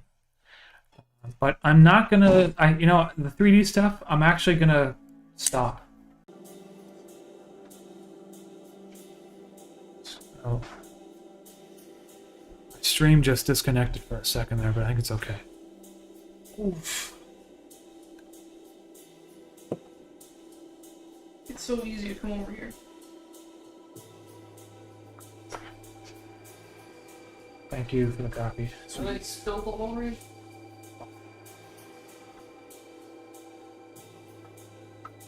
It's got splapped with coffee. Hold on, let's give me a second.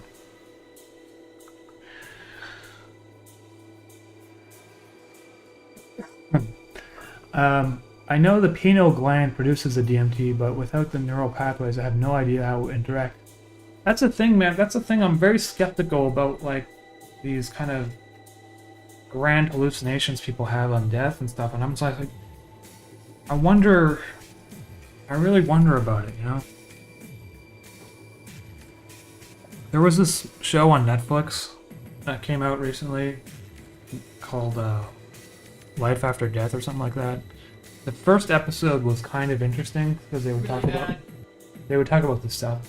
And then the next episode they went into mediums and stuff, and this guy that took photos of ghosts with his camera, and it was so fake that I just completely wrote the whole show off. I was like, this show started off sort of interesting, and then now they lost all of their credibility. Like, every single type of show that tries to talk about this stuff, they just can't help themselves. They go into some fucking unscientific study of the afterlife, rather. I feel like there's some merit to studying this stuff, and there's really no information about what happens after we die, Nope, that.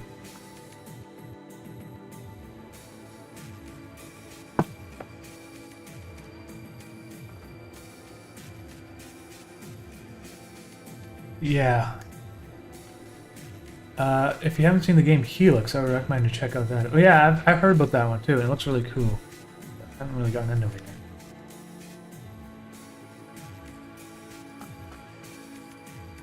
yet. F3 Flight, what is your take on copyright laws? You take your vitamins. I'll take them later. This is Carolina's coming over here and harassing me about vitamins. You guys, I kind of got, there's a lot of YouTubers out there that'll make a video, and they're, complaining. They're like,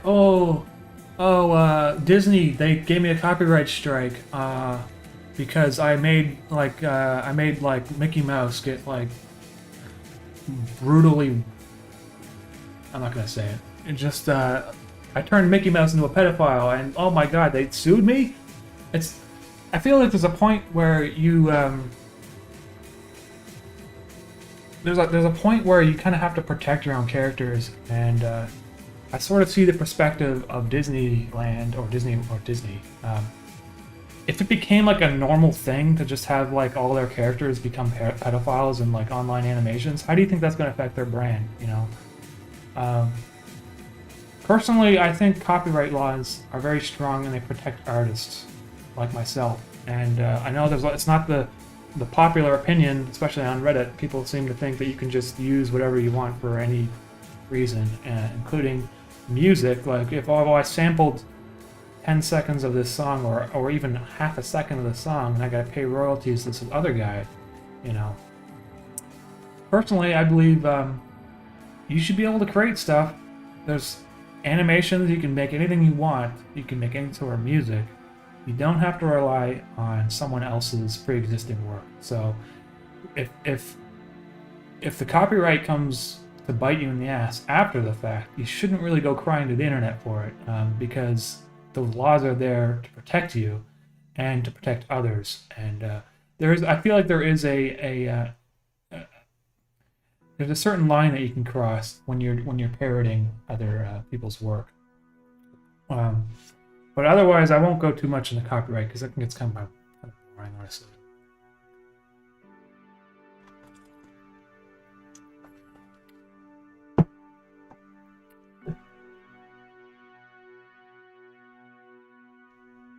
How about the artists that defend copyright laws, but then sell fan art of other artists' IPs? Well, I would have to know the specific case of whatever it is that they're doing, but if you're selling... So there's like a lot of people at like Comic-Con and stuff that will like draw Spider-Man and then sell drawings of Spider-Man. And I think what they're doing is technically illegal. It's just that Marvel and whatever has decided that, well, it's not illegal. It's without the permission of the copyright holders, and the copyright holders have decided we're going to allow fan art because it's probably not like they don't care or whatever, right? Excuse me, but Nintendo is a different case where I'm pretty sure they don't allow that sort of thing. So that's why I don't really see a lot of fan-based artwork on Nintendo's characters. I'm kind of like making this stuff up at this point. I don't really know too much about the specifics of Nintendo, but I know that they're more protective of their characters than like other companies.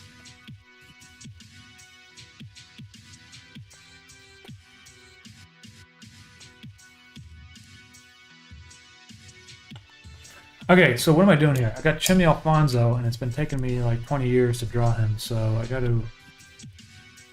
This is what usually happens when I'm live streaming. I don't get really anything done, but, you know, I do like talking to you guys. It's just...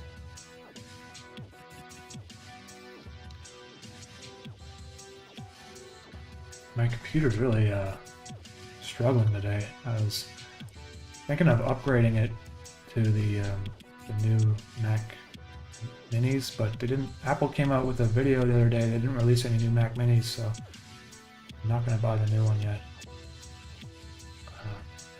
I don't know why it's so slow, but anyway.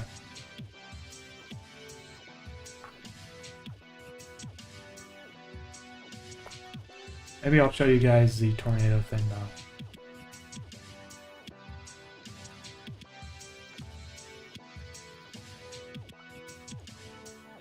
I don't really like what I did with the sky there. Might change it. I don't even think green is the right color for this.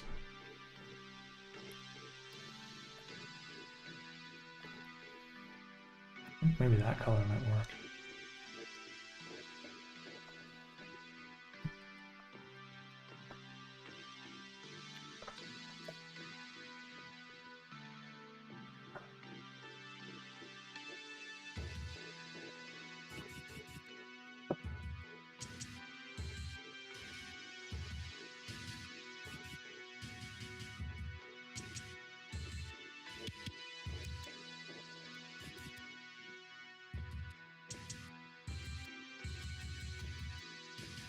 Yeah, I mean, I see what you guys are saying. It's like the creators of these stories or these characters are long dead. Like the guy who made Mickey Mouse is. But at the same time, you know, if you are a company, and whether or not people on YouTube want to believe it or not, the fact that they're producing content out there that is selling merch and videos and putting ads on it, you're pretty much a company, even if you're a small one. And if you're making out stuff out there and your copyright expires within your own lifetime, I can see that would be annoying. But like for instance, like with Mickey Mouse, I guess because of Disney, they extended the copyright for like so long, like 70, 80 years. I just personally, I just don't get what the big fuss is. Like, I just don't get why people just don't make new characters, you know? Like, make something new. That's how I feel about it. Every time I see this kind of complaint come up, I'm just like, just make something fucking new, people. Like, do you really need to use someone else's IP? Like, really, just go and make your own thing. Like, I know it's difficult because you don't have the the years of basically, you know, when people don't realize is what, yeah, a company made Mickey Mouse 70 years ago, but they also made his character a part of the cultural zeitgeist for the past 70 years. So is that not worth something either? You know, like they made everyone in the world know about Mickey Mouse. And so you can use Mickey Mouse after the copyright expires, but say it's expired earlier. What makes you feel entitled to be able to use something that they built up so much? That's just how I feel about it. I also feel like, you know, there's like, we've only been really 120 years of like multimedia, mass multimedia. There's so much more stuff out there that can be created, you know. There's different characters, different environments, different storylines that can be made. Just make something new. That's how I feel about it. Just do something new. And, you know, I get why people make parodies and stuff. Because I made parodies myself. And I know exactly the reason why people do it. It's to get an audience. When making original stuff immediately is not so easy. But it's never something where I feel like I should have to complain that some big company is hitting on the little guy because of they're exercising their use to copyright, you know.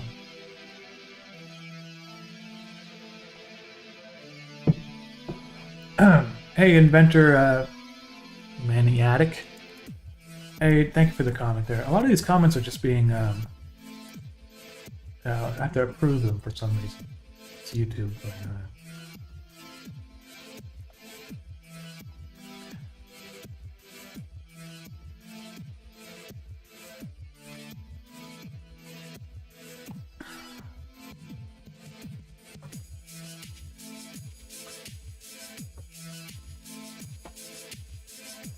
I don't know, man. I'm really over like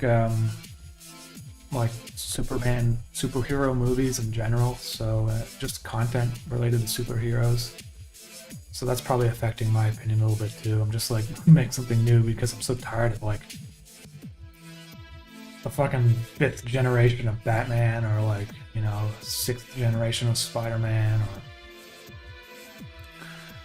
it's tiresome. Honestly, it's tiresome.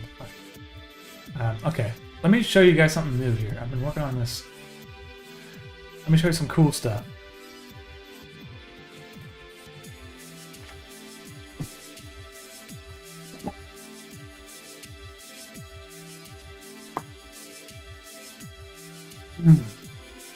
Okay, so you know these some people were asking me how I made the tornado in episode 24, so I'm going to show you kind of how I did that.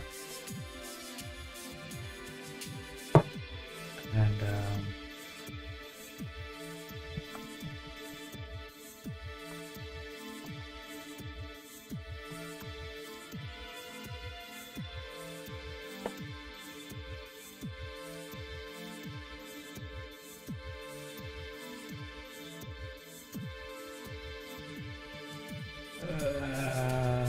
tornado start.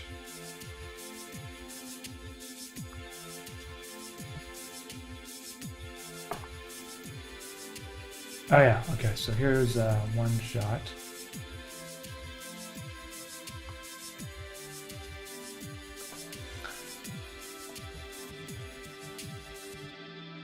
Alright, so, okay, here's the tornado that you've seen in episode 24, like when it's just starting to appear over the house. How did it's not going to render in real time because it took a lot of resources, but if I were to go into it, basically, I have these things that are different layers. So I started, let's see if I can open this up. Reveal Finder. Oh yeah, so I made this file called Tornado Slices, which are, they're drawn at a 600 by 600 pixels. And there are different layers here. So I started with, like, think of a cone shape, right? You know, the bottom of the tornado would have a small circle, and then it would have another circle, and then another layer, they slightly get bigger. So I drew these by hand. And then in After Effects, you stack them one on top of the other. And then you stack them in a 3D layer so you can rotate around them. And so if I were to move the camera, you can see how when I go at this angle, you can see how thin the layers are. It's just a PNG file basically. But when you're down at a perspective like this, it kind of looks like a tornado, which is really cool. And so that's one part of the tornado effect. The other part is, you see how the shadows are over here? The black part of the tornado to give it some depth. I believe I did that by each slice, which I brought into After Effects. It started off like this, where it's just red, but I duplicated it, I think, and I put a like a mask, I think. Let me see if there's a mask layer effects, transform. Oh yeah, I didn't put a matte. I put a track matte layer, which is right here, which is basically like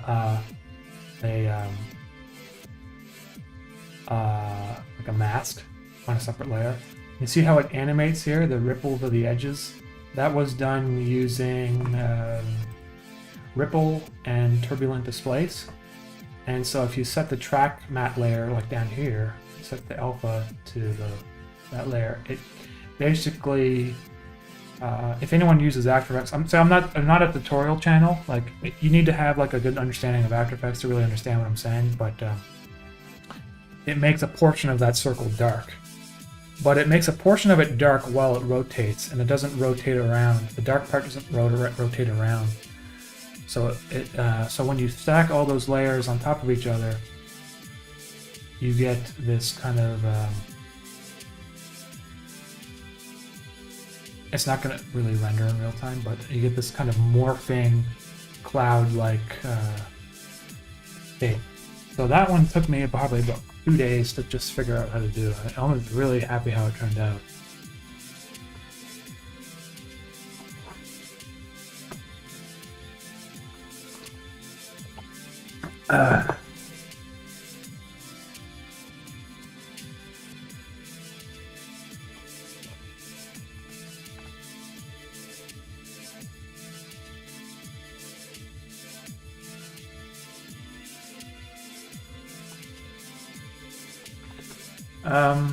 And that's one tornado shot. I can show you the other one now. I'll close this.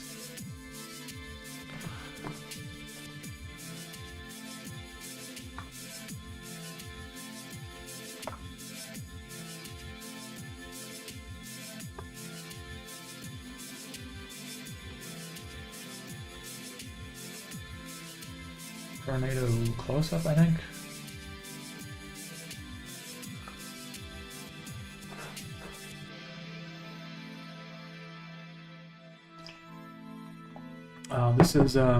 This is basically the same thing, just with a house in the foreground. So I don't think that's what I meant to show you. Let me close this one. I think it's there's like a wide shot of the tornado, which was done in a different way.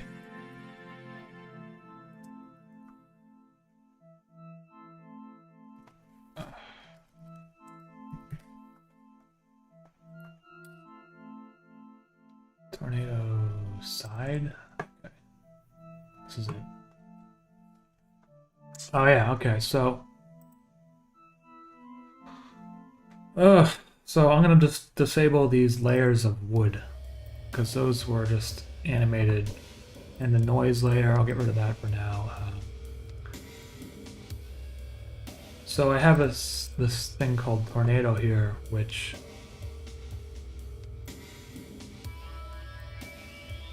I don't even remember how I did this. Like, I just...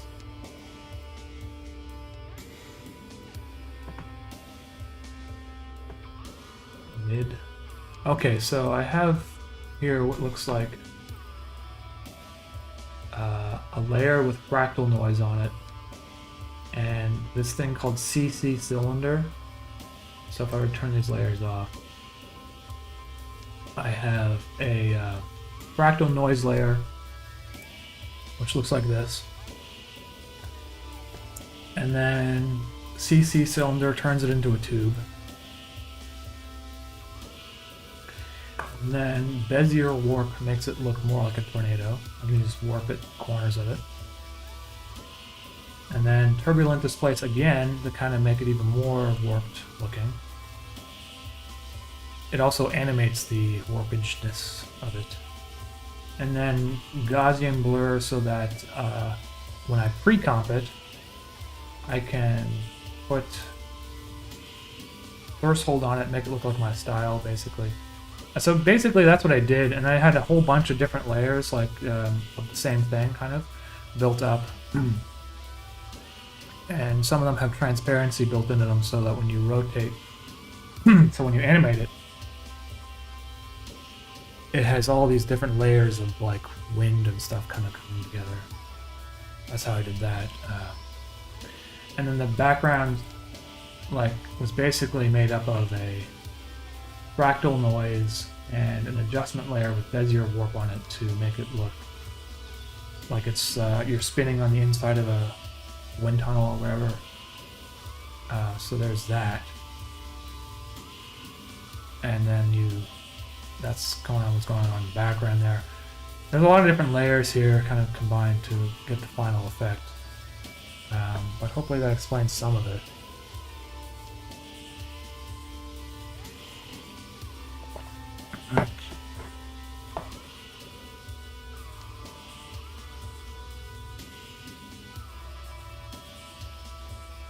And I mean, I guess I can show you guys. I have the license for Cinema 4D for like another couple of days, I think, and it's going to expire. Unless it might have already expired.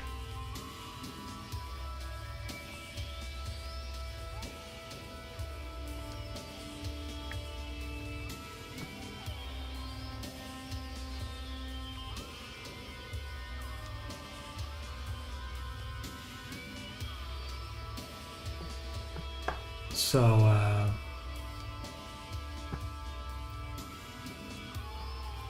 this baby character was modeled by Zadok,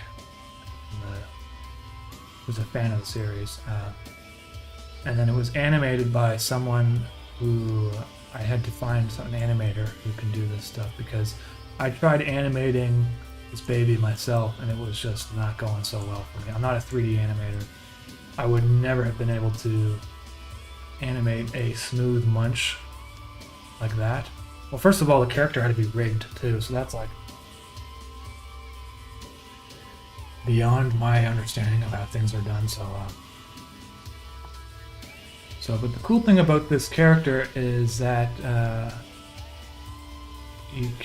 because it's been rigged. I'm pretty sure if I click on this gear, I can like change his expression.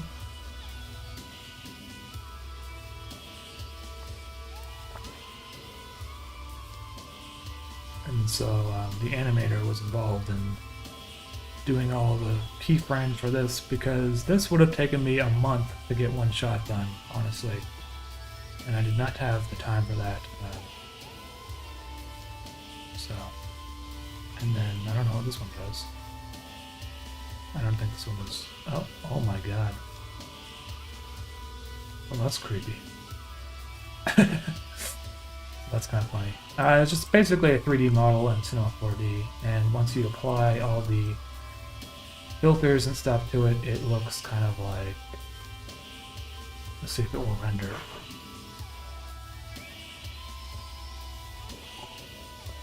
Kind of looks like that, and you can see there's like some problems with... There's like extra lines on his face. After it rendered, I would have to go in and physically, like manually touch up those lines to make sure they don't show up in his face. And in some cases, I drew some hatching in the shadows of the body to make it look like it was more hand-drawn. So that's why these shots took so long, and I'm kind of over with doing 3D. It's too much for me. I just want to go back to simple stuff.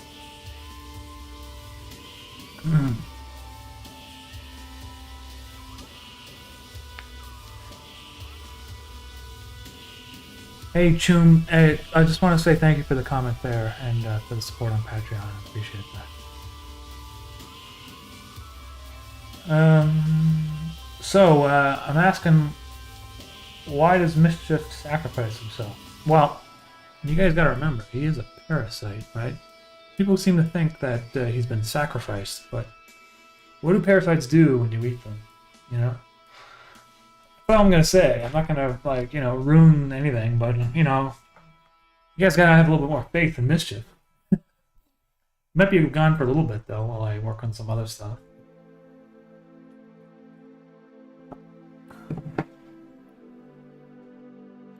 Will we ever get a Chimney Alfonso 2? Probably not, like a game. You'll get some more animations, but...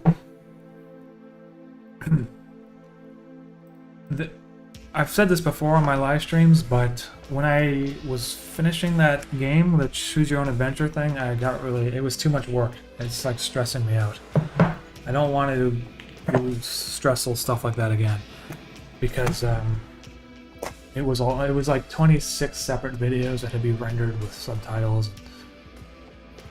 I was losing my mind a little bit again.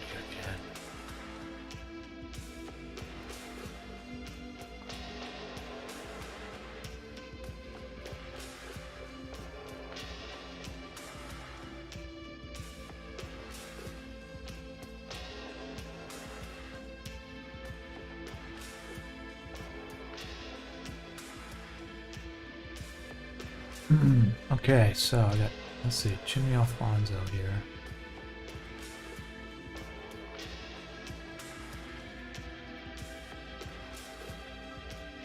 I don't like how the background is like all messed up. So I'm gonna have to fix that, because if I decide to animate Chimney Alfonso, the background, I see all these little errors.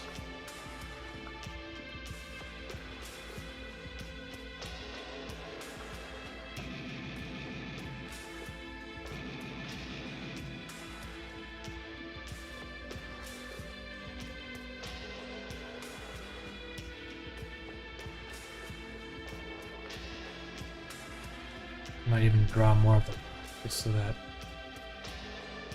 even if you don't see it, it's just, at least the information is there in case I move him around.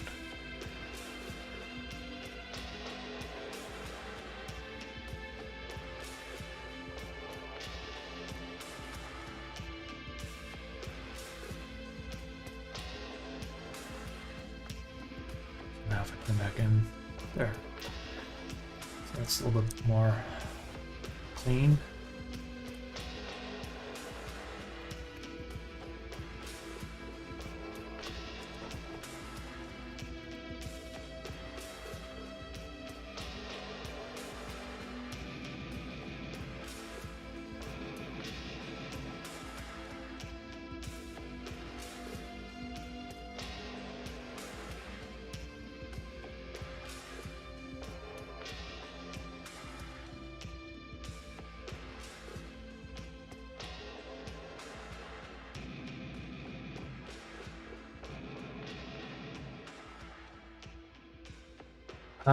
Hey David Cornish, thank you for the purchase of the posters.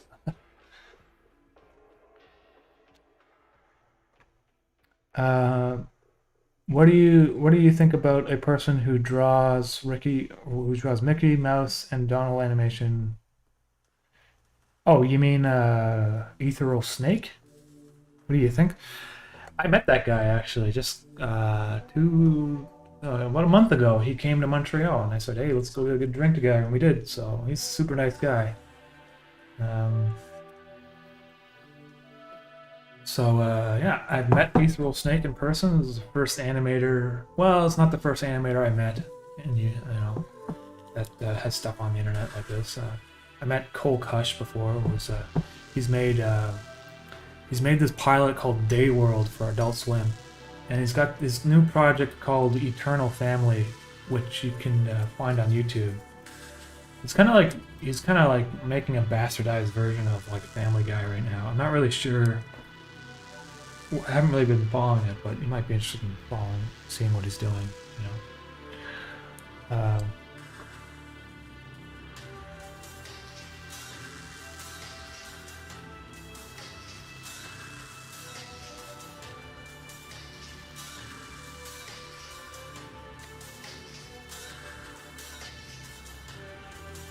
Are we going to see Henrik too, or has Henrik lost the ability to talk?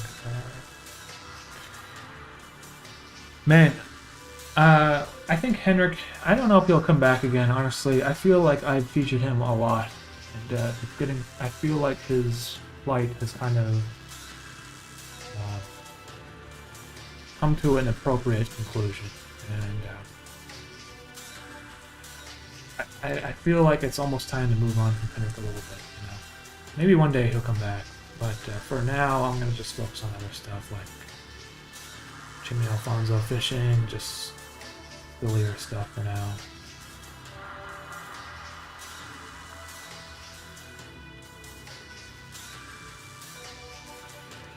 I really want to go back to a more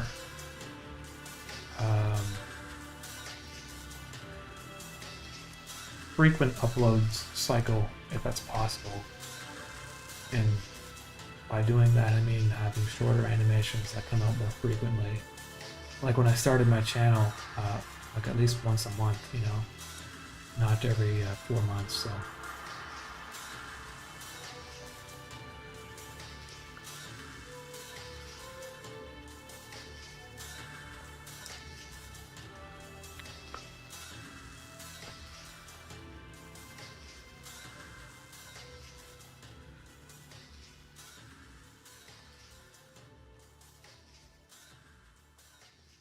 This is not Chimney Alfonso's face, but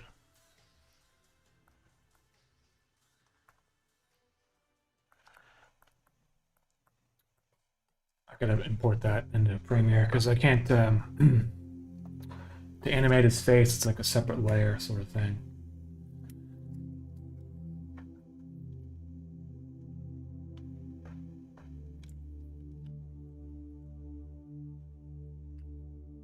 Do you still make parody about video games too, like Hotline Miami Fit Your Atmosphere? I don't really make parodies of video games so much. I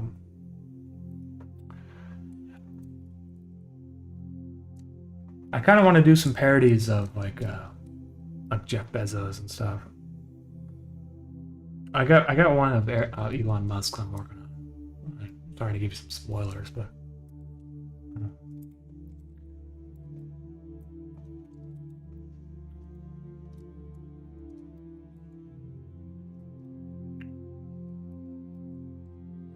Yeah, if you guys haven't seen it, you should look up Day World Pilot. Adult Swim. It's just, I've never seen anything like it.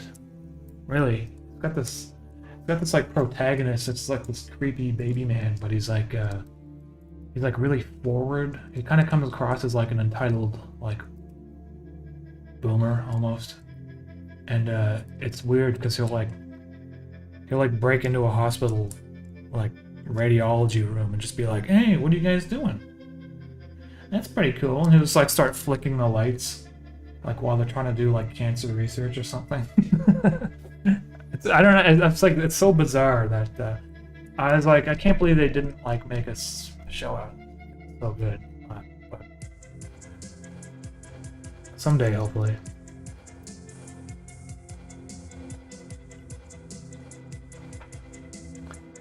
Anyways, what do you guys want me to do now? Because like I can draw something real quick, you know. This is like getting back into live streaming after doing interface. Like I don't even know what to do, honestly. I'm trying to get this Chimney Alfonso video out, but there's not going to be too much drawing here involved. If you guys have any requests, I can draw some. For a bit.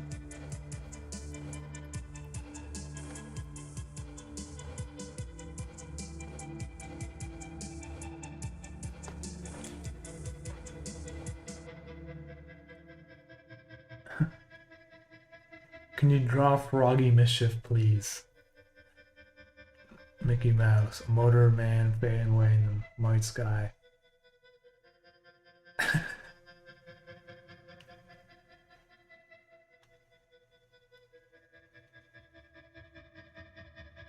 Draw a new Soup Sun video right now on the stream, start to finish. Hypno from Pokemon?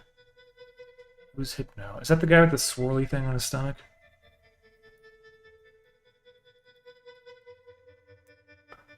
Oh no, that's a different guy.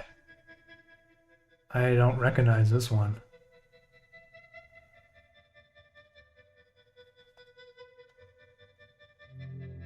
Heat Death of the Universe. Froggy Mischief? Okay. I'm gonna draw Frog Mischief without using any references to my previous drawings of them. Just to see how messed up it's gonna look.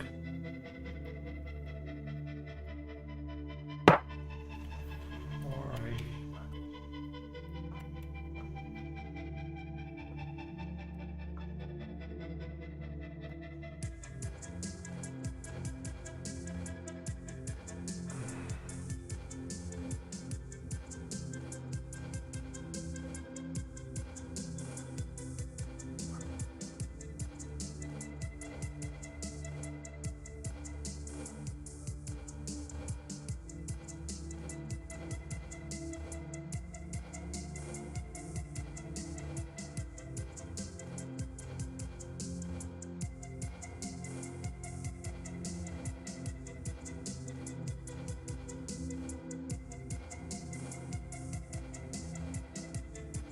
Save this on too.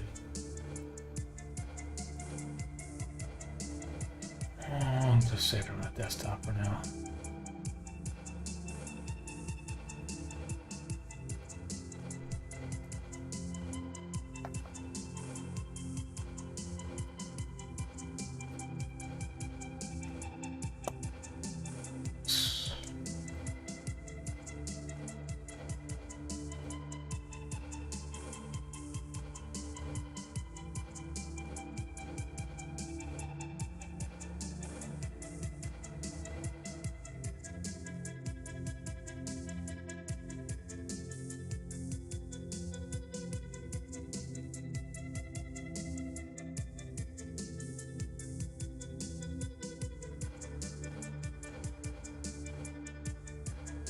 It'd be cool to have an interface animated wallpaper for like wallpaper engine or something like that.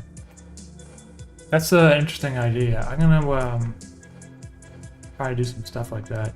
Now I got some more to do stuff like that. What is a like, wallpaper engine? Does it like need a certain file, like this PNG sequence or something, or do you have to make it within the software? I don't know.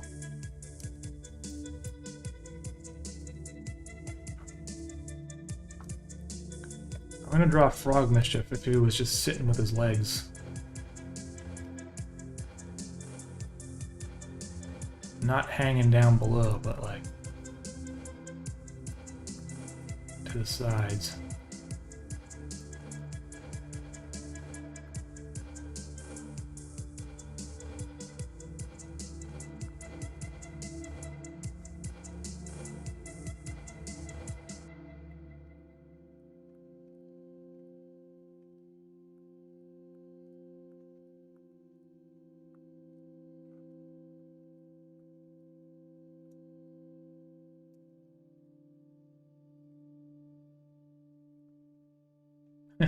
I kind of like that. I don't even know if that's how a frog looks, but don't really care. Let's see.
That's definitely not what a frog looks like, but I don't know, somehow it just makes it funnier.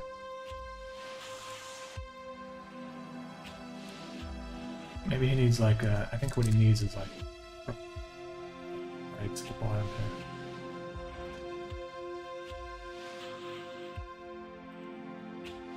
here. Yeah, like something like that.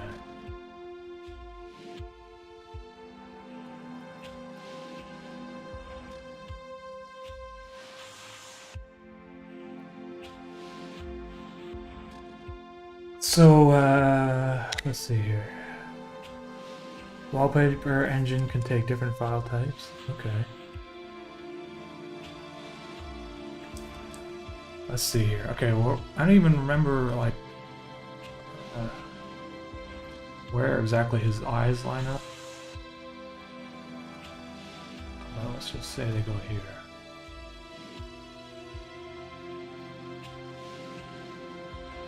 This is the most messed up looking frog ever, right?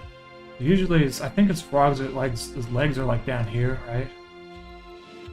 So he probably needs to have like, if his legs are going to be up like that, they probably need to be more muscular at this point.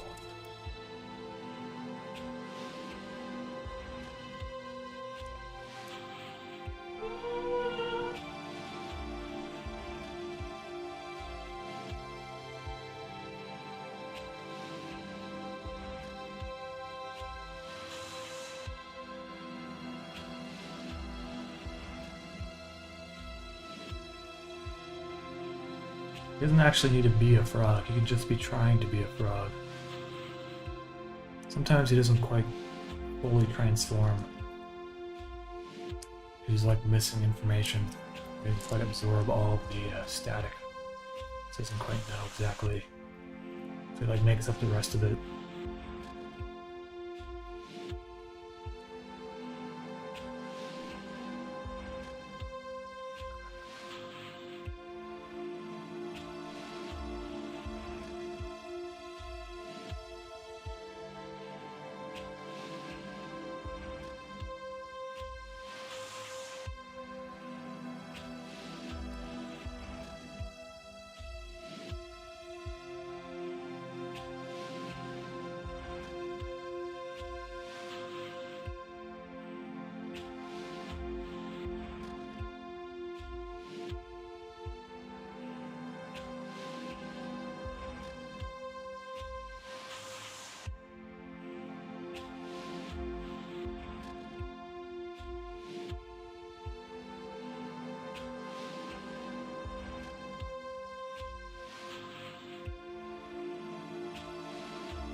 Pretty sure his face is usually like up here, so I don't know why his face is so low today.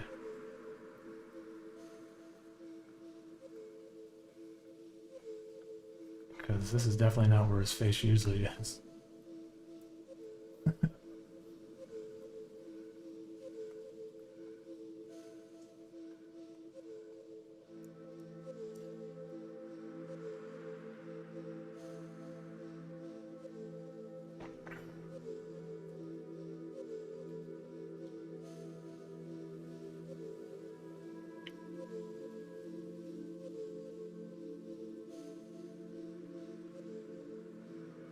I feel like I need to redraw it. It's too low.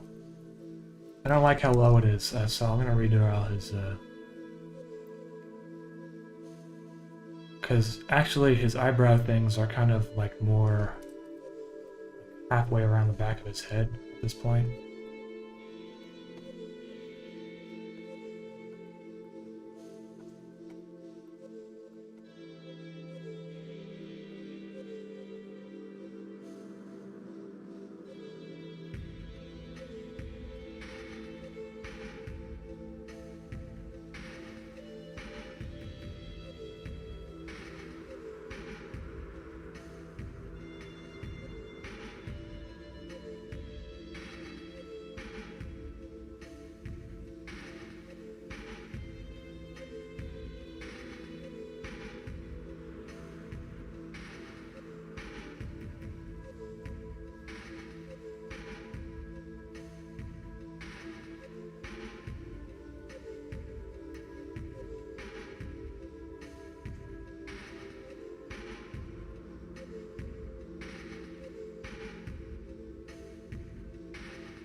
This is just funnier too. His head's like going up.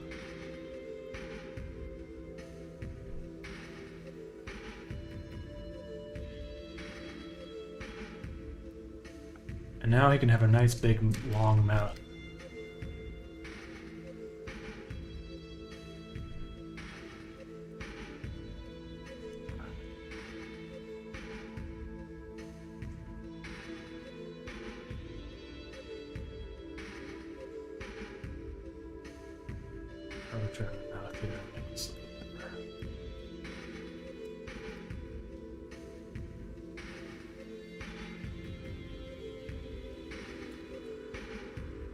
A lot of people want new plushies, and I'm thinking of making the next one frogs. But it won't be until next year, I don't think.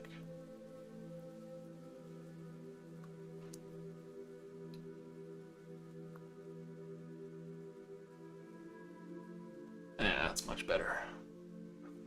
I'll have his mouth like curve around the bottom. Like it just keeps going.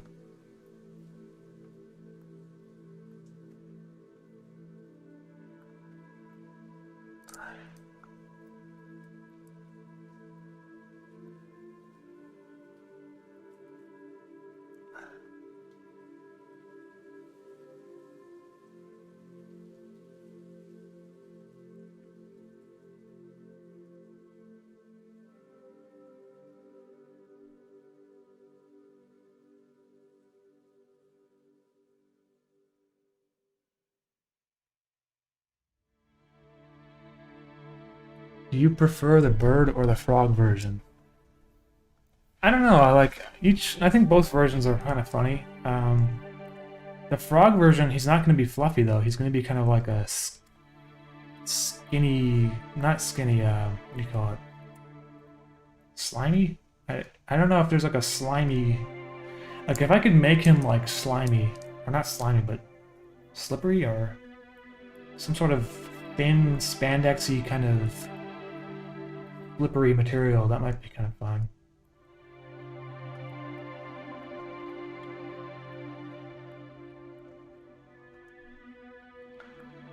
And the frog, if I do make him as a plushie, will probably be based off of the original drawings of him. Not this fucked up version. But this one's just kind of funny. It kind of looks like a... I don't know, like just a...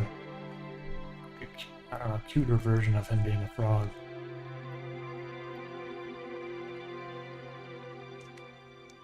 The other one was like more anatomically correct.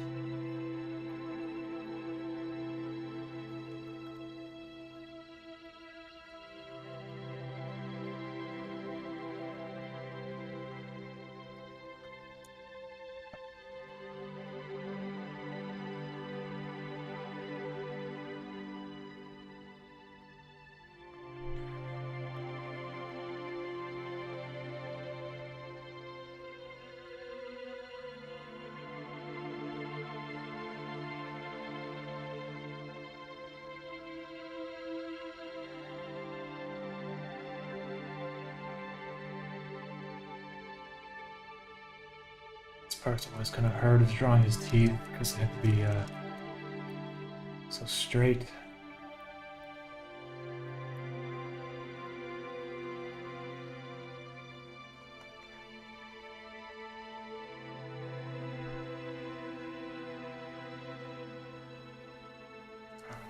My hand cramps up too when I draw.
What is Mischief's original design based on? I don't really have an answer for you other than I had a sketchbook like way back, like 10 years ago. It was just kind of this messed up looking clown. And I kind of took him from that clown that I was drawing. How very much I've tried my best to give you. I keep showing this a lot in my live streams.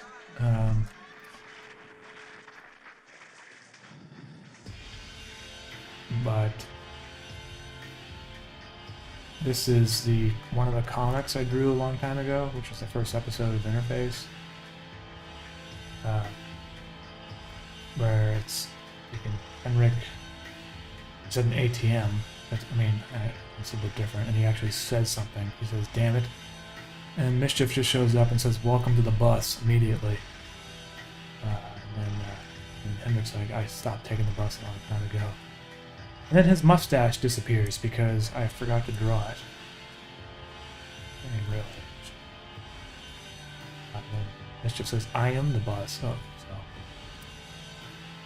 It's, I don't know. I mean, this is 2009. I don't know, like, what the hell I was doing back then, but this was way before I started the series.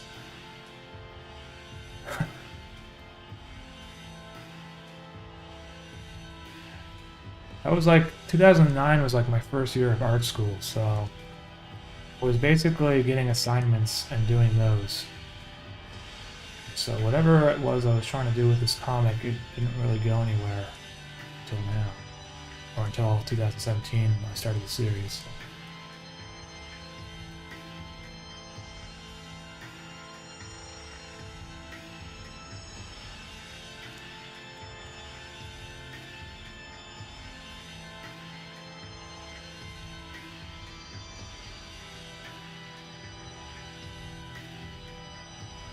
Okay.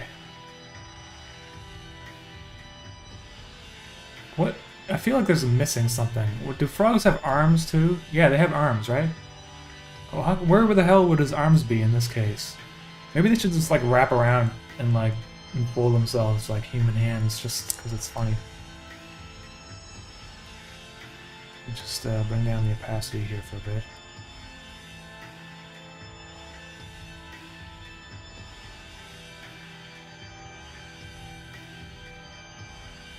Let's give him an elbow at least. I just want to say something to everyone that I see that is standing around and No elbow. I'll just have him wrap around. this is nothing to cry about. This is something we should all rejoice about. We should be happy about this. They always told us that we should cry when you're coming into this world. But when we're living as people, I think we should be happy about this. And he don't even have to Can't get the angle. It's a little easier on that. I mean, I guess I could rotate it.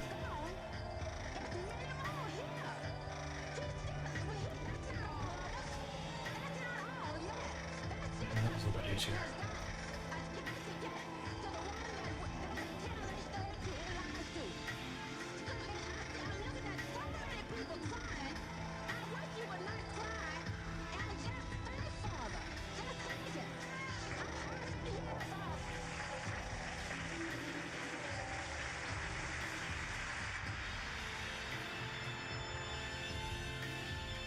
Other hands coming around the side here.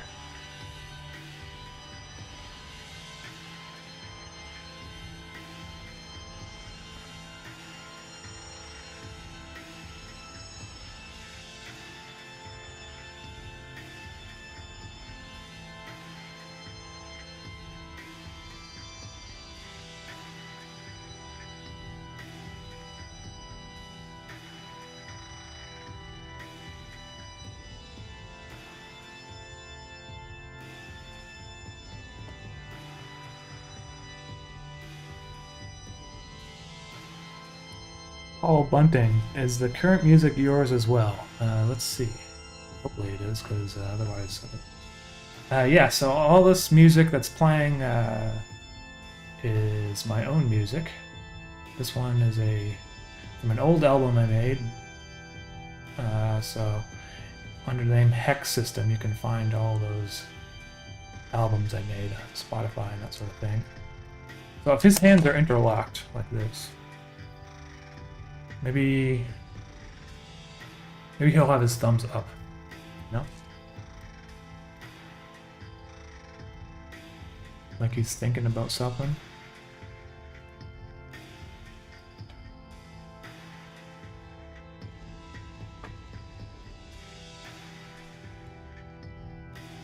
And then all these fingers would be interlocked.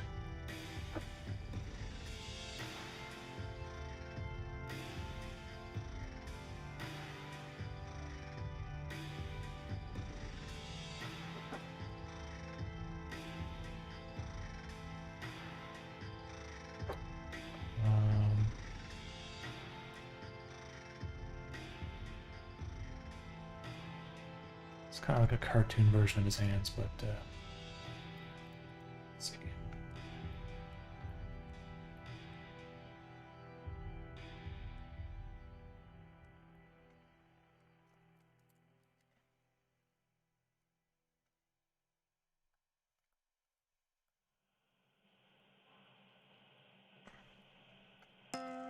You know, there's like some cartoons where you only draw like four fingers or whatever, but I actually draw 5 for all my characters. In which case, there should be actually like 10 different lines down here, but I think it's going to get kind of busy.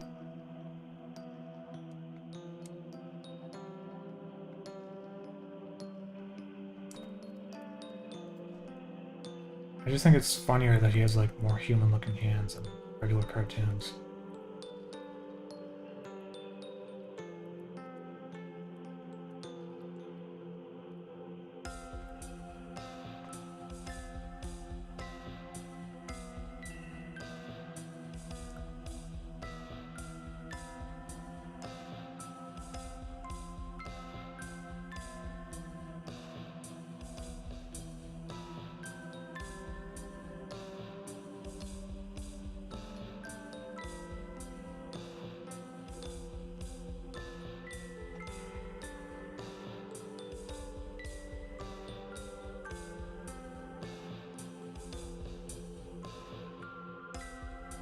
Sebastian Viller, I love the trills that you make in your music. They add so much powerful effect.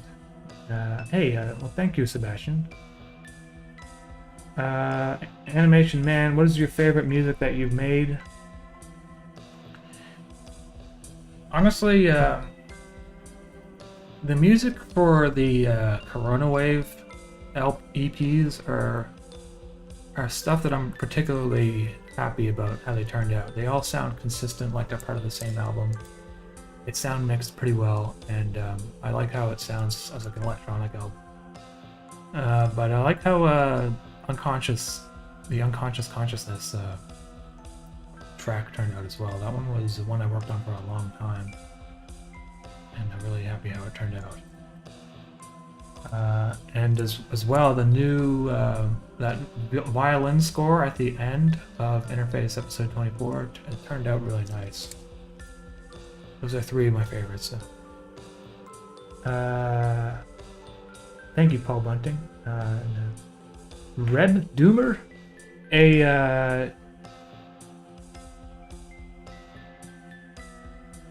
okay, well, thank you, Reb. Merci beaucoup pour votre commentaire.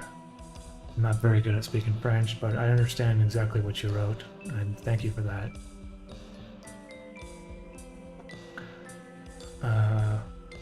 His fingers are just fused together, no big deal.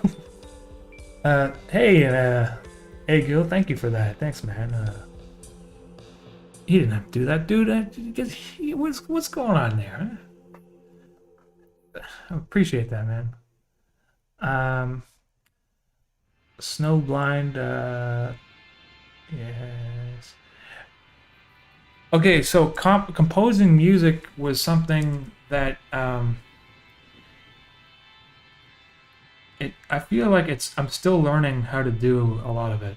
So it's like one step at a time, you know.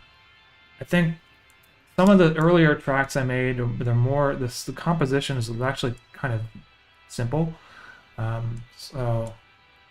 And I was using like software instruments, so it didn't really matter if I was composing it correctly, as long as it sounded correct. And with software instruments, that's kind of what you have to do anyway, because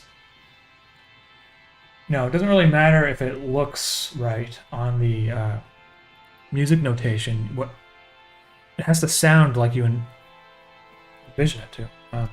But when you're using real instruments, it's kind of a bit of the opposite, where you have to make sure the music notation is like perfect, or as close to perfect as someone can read it, and then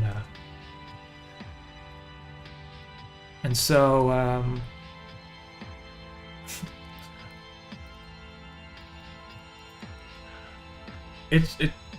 I think you just get better at it over time if you just do it a little bit here and there.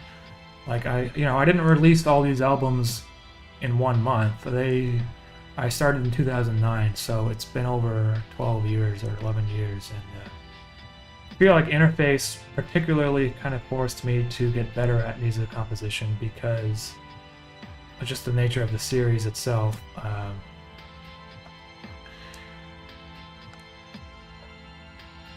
Man, I really like how this little frog Mischief is turning out. He looks kind of funny now.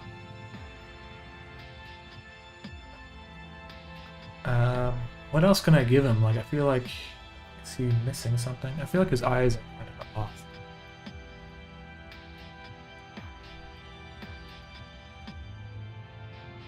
That's still better. These things could be bigger.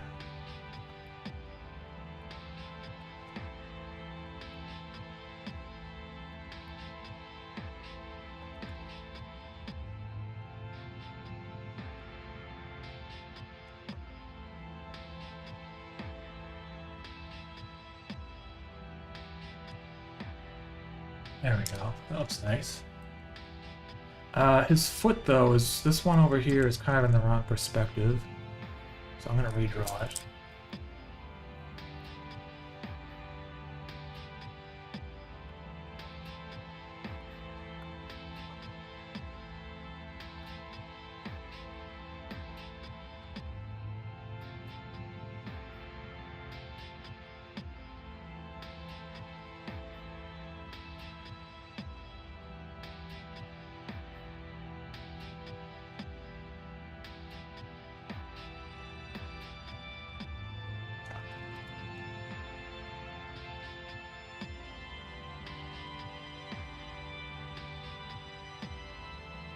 I think that looks a little bit better. Let's see. Oops.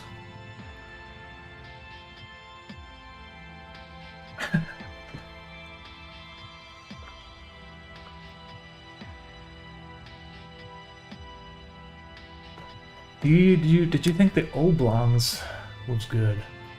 I don't know what the oblongs are, man. Sorry.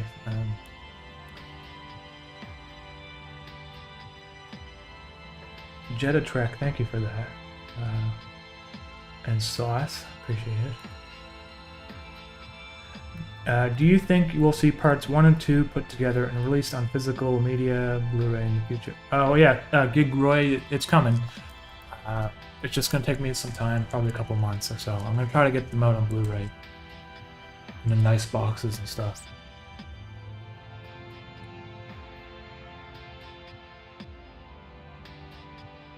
Give him a bow tie for no reason. I feel like that's appropriate. I feel like maybe he's like dressed up to be a frog today. Like he's where would I put his bow tie though? It'd be like down here, near his bottom of his teeth.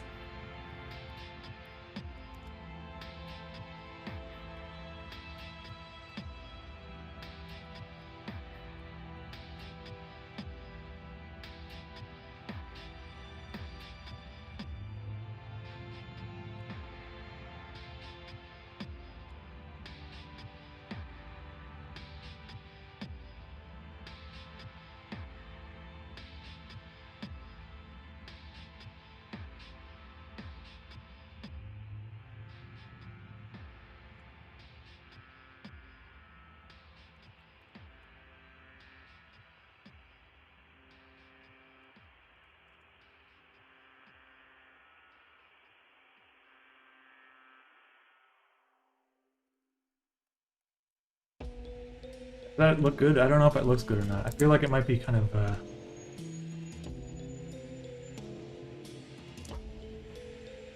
doesn't quite. It doesn't look like it matches, or it doesn't fit down there, you know? Maybe on the top of his head? Or, I don't know.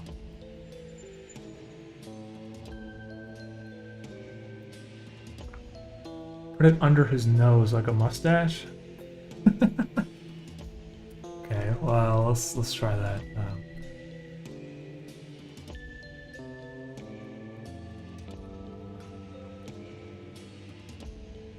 So he'd have like a second circle here.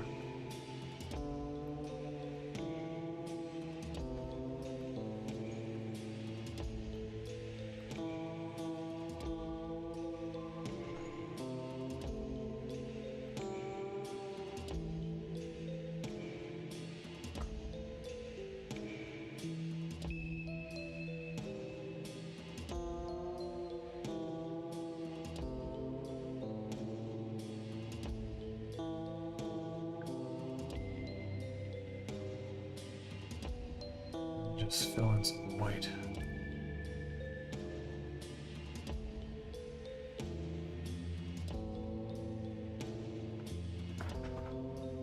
I don't know about that. I don't know, it looks kind of a little busy.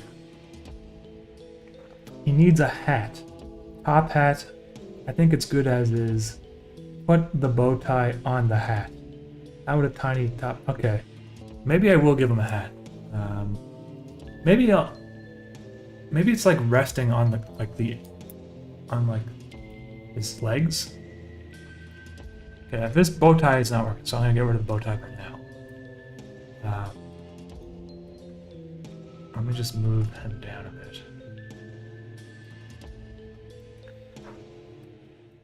I'm afraid that I might be ending up putting too much detail, and then it becomes a little bit.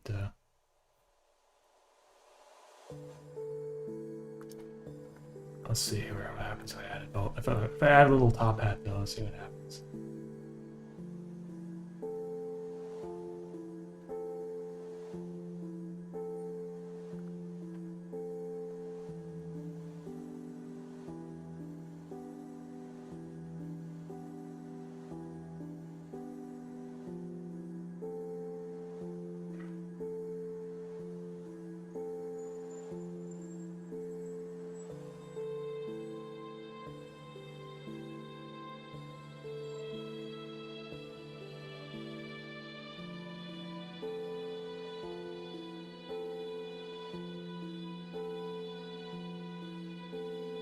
For some reason, you know what it reminds me of is it reminds me of that Disney frog, you know? The tap dancing frog that has a little top hat and stuff. I think that's what's going on here. In which case, I don't know if it's a good idea to give him a top hat like this, because then it looks derivative of that froggy guy that dances.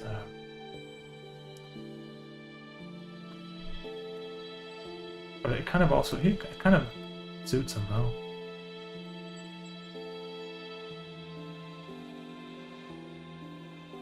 Somehow.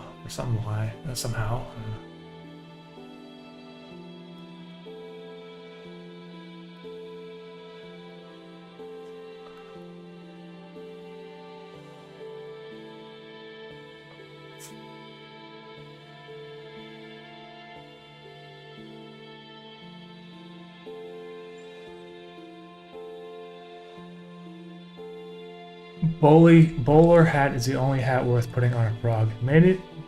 I mean, really, he has the he kind of has Mischief's hat now. I mean, Henrik's hat. So if I'm gonna give him any hat, it's gonna be a bowler hat. I mean, let me just add a bowler hat on top of him. I feel like it doesn't quite make sense why you'd have a top hat right now.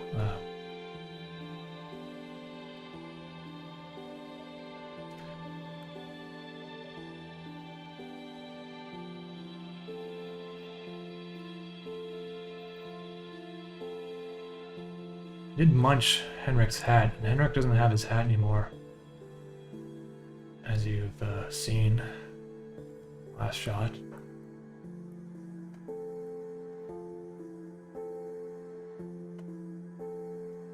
I feel like it needs to be like leaning back though, like tilting back a bit.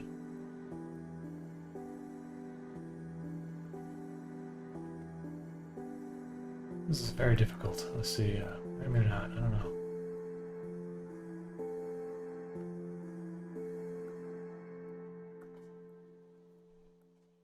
It's hard to get the right like curvature of the hat shape sometimes. The bowler hats, they actually kind of curve up on the sides.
Tricky to get it to look right without using references. I mean, let's just see how this. I'll put a little bow tie on it this time. Even though Hendrix's hat doesn't have a bow tie, that's just Mischief adding his own pizzazz to it, I guess.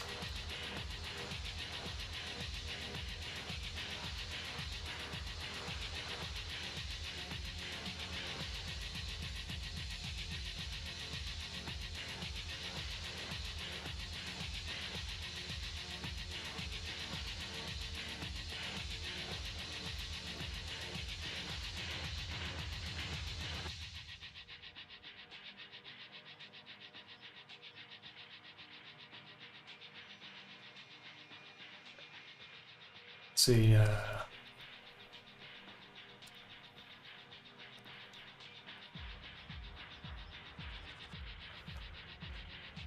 don't know if I like the bow tie now, because it looks like a granny hat all of a sudden.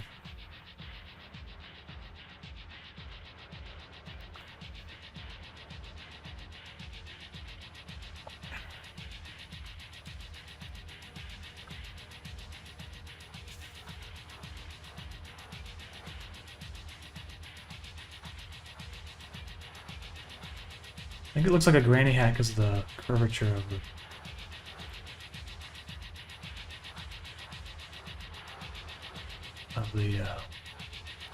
brim.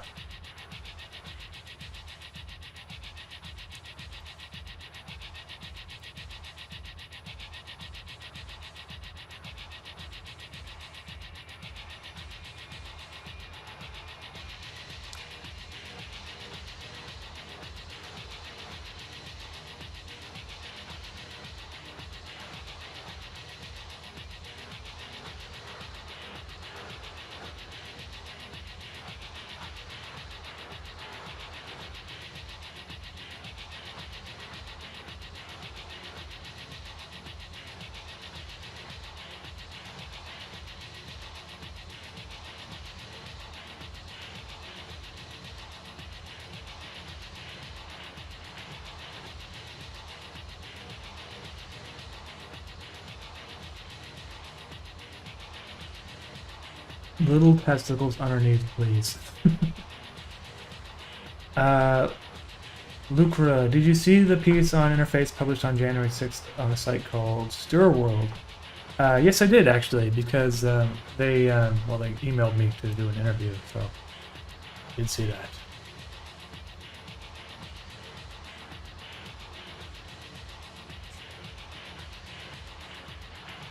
Hello, Eric. S21. Hey, you're welcome, man.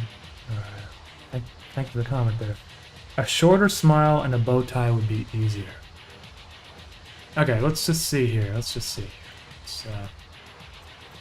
Let me just get rid of that because I don't think that's working. It's making it look like a granny hat. Old grandma hat. I want it to look more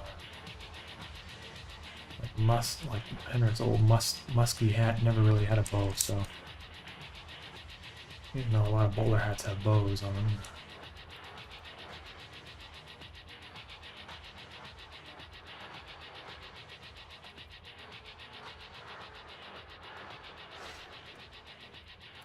If I end his smile, I don't quite like how his smile goes all the way down here either, so.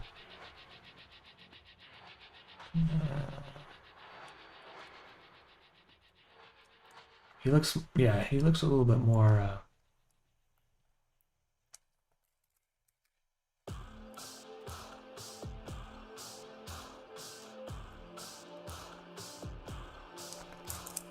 there we go. This is a little better.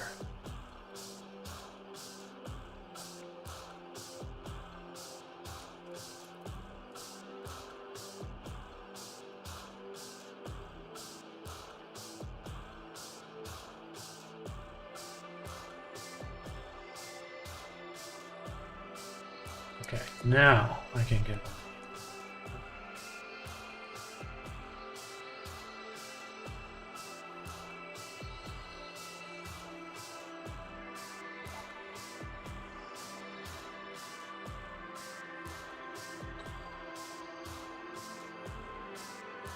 Marco Carmona. Mischief rules, congrats on interface. Hey Marco, thank you very much for the super chat. I appreciate that.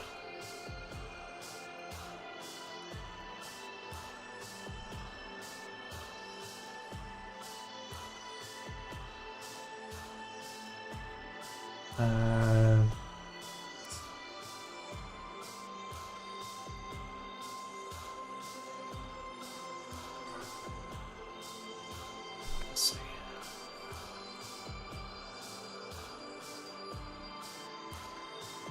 Should I give his bow tie I feel like it would be. Do you think it should have like those little things that come off? Like two little pieces of ribbon. That might work. Like those old-timey bow ties.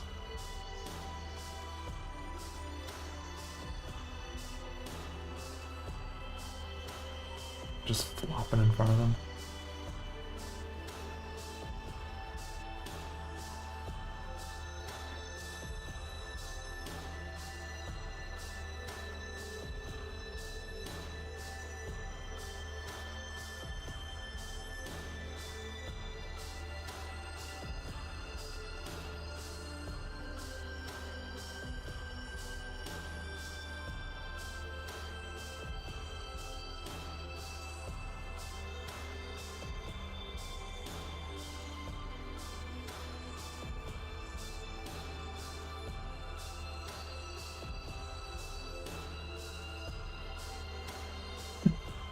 He looks like an old prospector or something. Make right side of the bowler curved like the left one. He still kind of looks like a granny hat. Yeah, okay.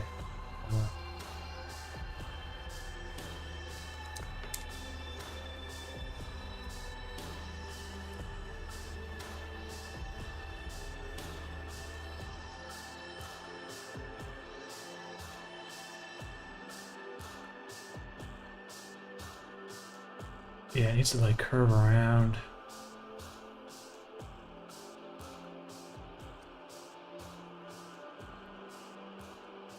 Yeah, that's got something a little bit better, maybe.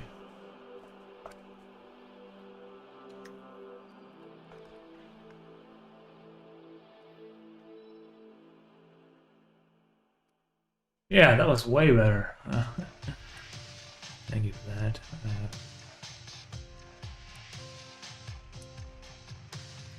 Yes, he does indeed look quite distinguished now. Looks like he's about to file. He's probably gonna sell you some mining insurance. He looks like he's sitting at the edge of like a railroad, about to like give you like a pickaxe, so you can go mine for gold. But he's also gonna sell you like life insurance while he does it, so that in case you die, your family will get some money. That's kind of what he looks like right now.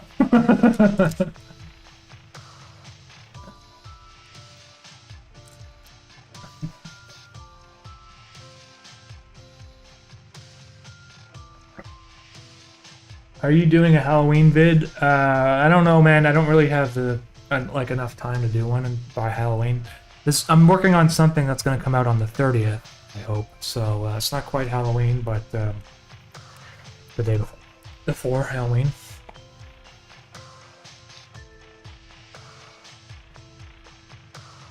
Flying Scarf, another Quebecois. Hey, thank you for the comment there. My idea was to get Interface Part 2 released before Halloween, so that if people wanted to stream it during like a Halloween party or something, they can do that. Just like project it on the wall or something, that'd be cool.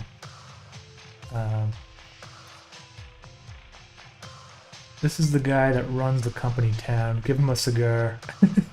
Animate his hands so that the thumbs twiddle. How can I not do that now that you mentioned it?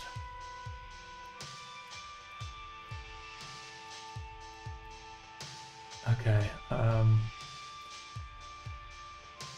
maybe I should color him in first. I don't know, and then I can twiddle his thumbs. That might be easier.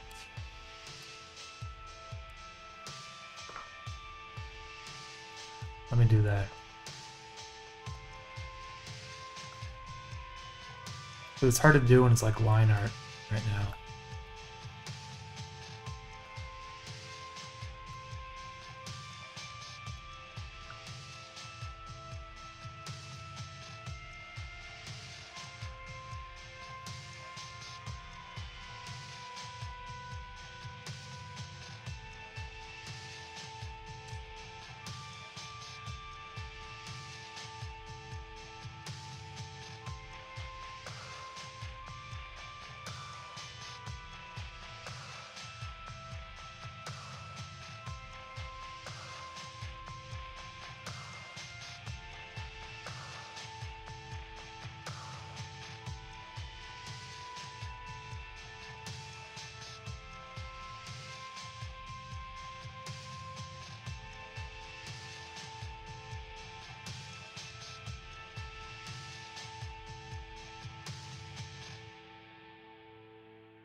Taylor Brooks, thank you for the super chat, and Marco Carmona, thank you again.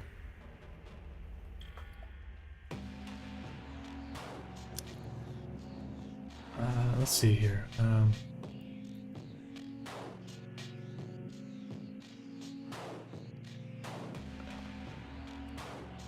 Okay, his bow tie will probably blue. I feel like he has elements of Henrik now.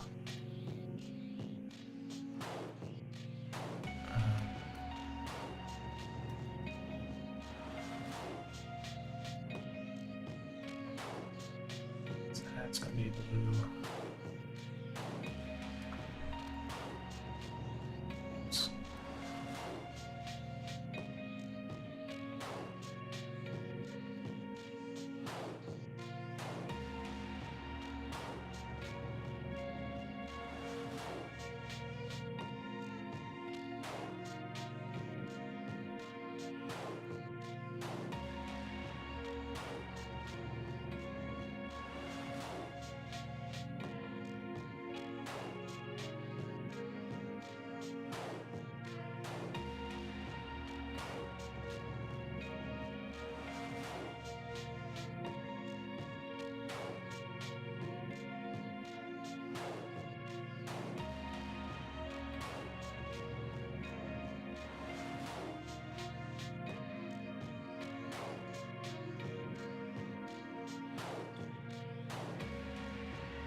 Okay, so his also needs to, I need to add some highlights to his skin.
Oops.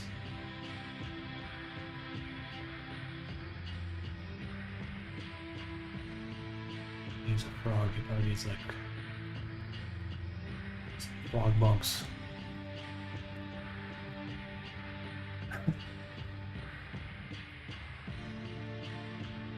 Wage, much love from the Mitten State. Have you considered doing the $20 portrait reward again, ever again? I'm sorry, man. I have not. I don't want to do it.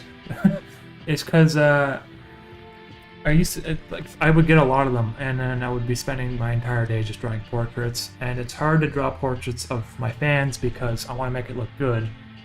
I don't want it to look like something I just rushed, you know. And so unfortunately, I don't really do portraits anymore. I gotta figure out what to put as a $20 tier, but that's kind of a lot of money to ask, so I haven't really figured it out what to do yet.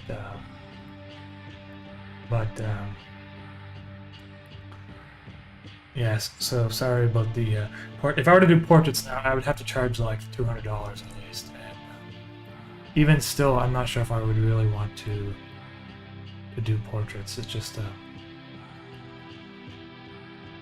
yeah. I did portraits a long time ago, back when my channel was like really, really small, so.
I feel like his hat also just needs a few layers of shadow. Not much. Just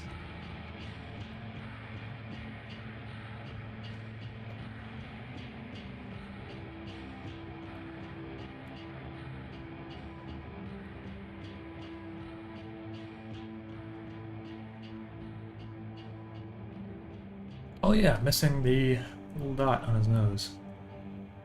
Oh, reflection. Alright, okay, I can twiddle his thumbs now, I think.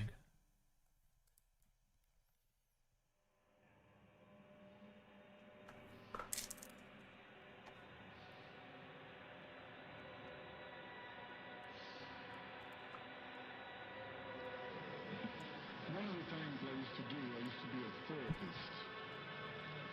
And the kind of therapy that I did had to do with reincarnation. Hey dude, not a long time viewer, but I wanted to stop by and say how hey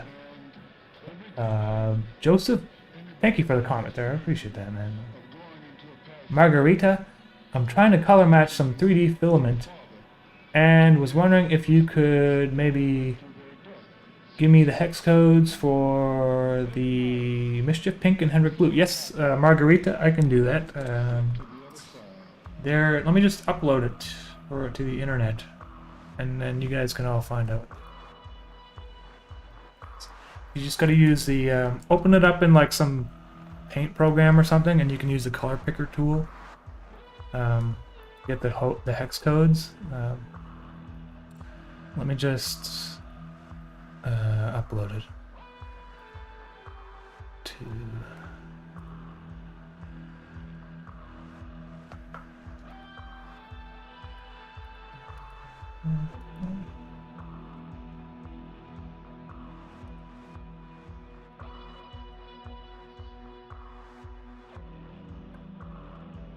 Okay. Posting in the chat here. So, these colors that I'm drawing with right now are not the actual colors I use, because in my animation files I use a color lookup table to change the colors just slightly to make everything a little bit more consistent looking. So these colors that I'm sending you are the colors with the lookup table applied, and so you don't have to worry about that lookup table thing. Just use those colors as you like, straight, basically. So these colors here, which I just put in the chat, you want to get the right hex codes, just use a ink dropper tool and you can get the hex codes down here. Those are the ones that I use. So now I'll make sure that your color space is sRGB as well. You can some programs allow you to control what color space you're in, so.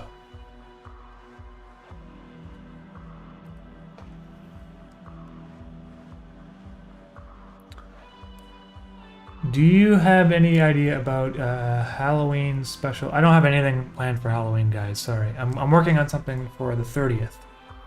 It's not a Halloween video necessarily. James Brunini, thank you for the super chat.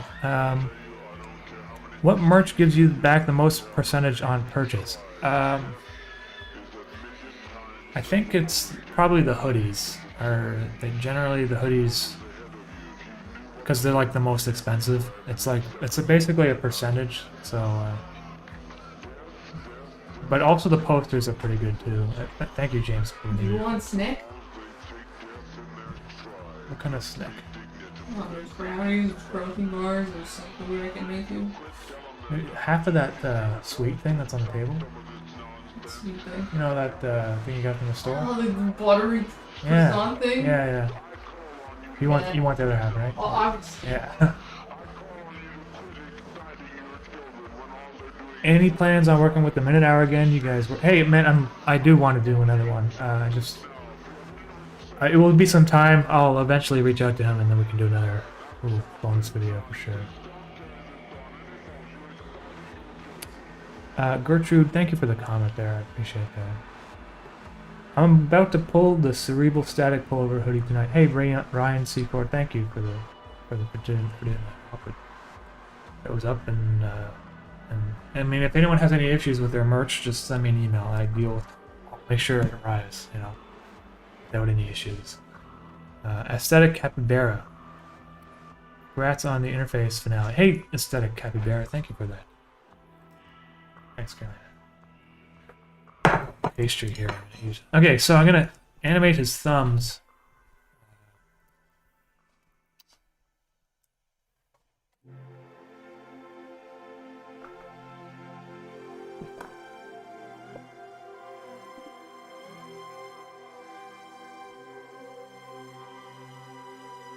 Probably animate them on twos so they don't go too quick.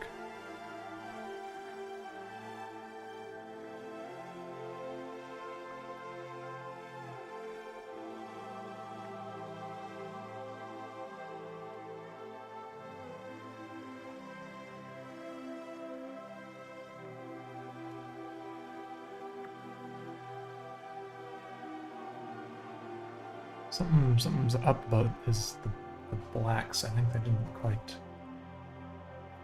make them solid or something.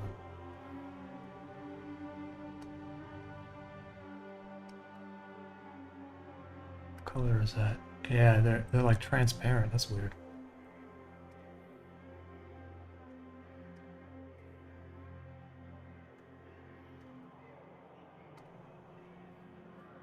Ugh, god damn it.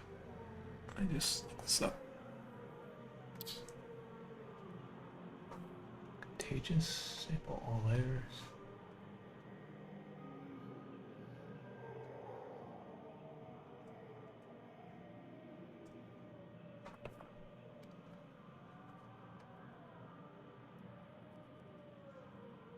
I merged the black layer down when it was like 80% opacity or something like that.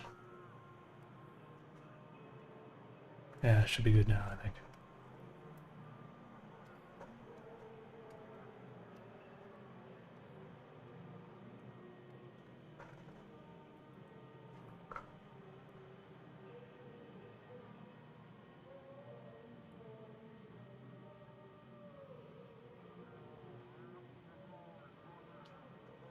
Ryan Secord, the only issue is that there is no basic static pullover hoodie.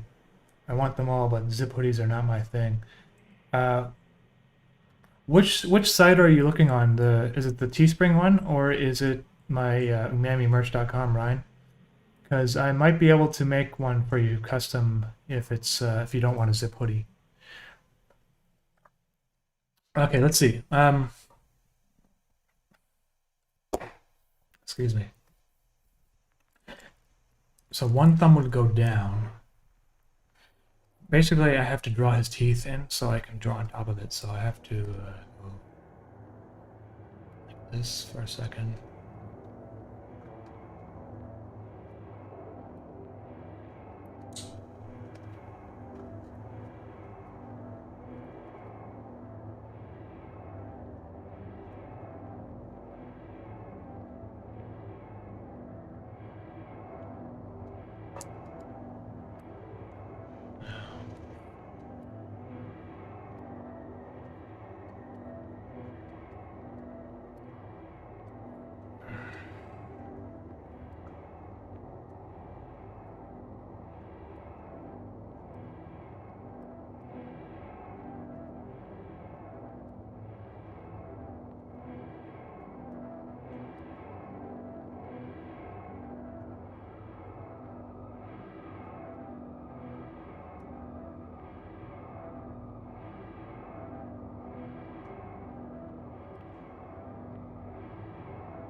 Teespring is what I got linked to.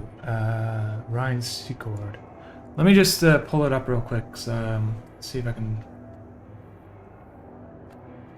Because depending on which site you have, I have like slightly different designs on different sites. So if you go to umamimerch.com,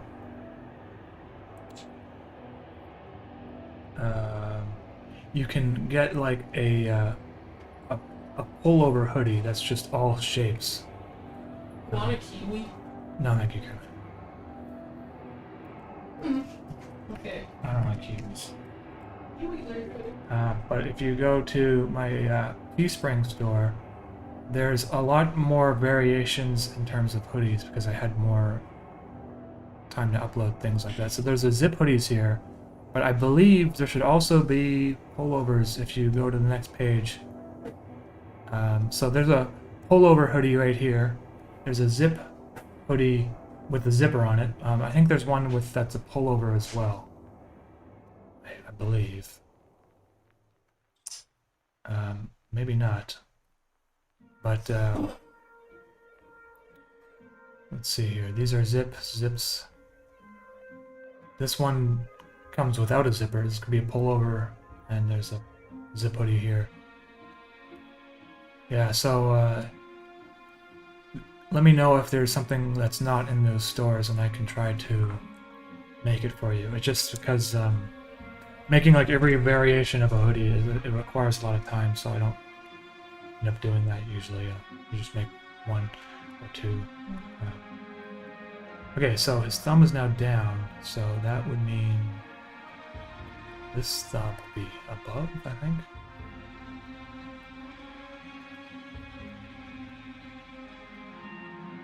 This will be under.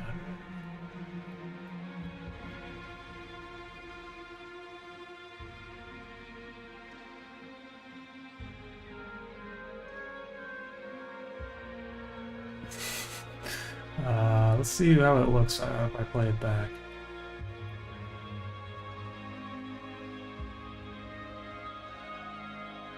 I feel like this one, because his thumbs are up, it's like too jarring, so maybe if I just...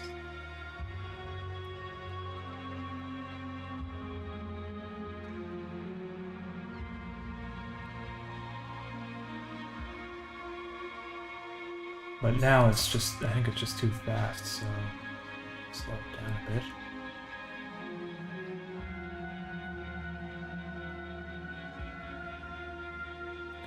I feel like it's not quite enough, I don't know, something about it.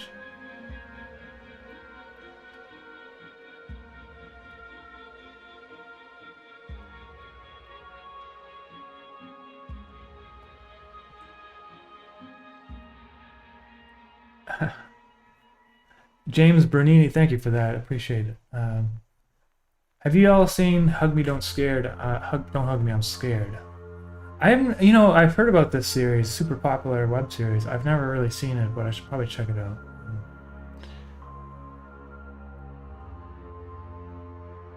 I would pay $50 for a Mischief teapot.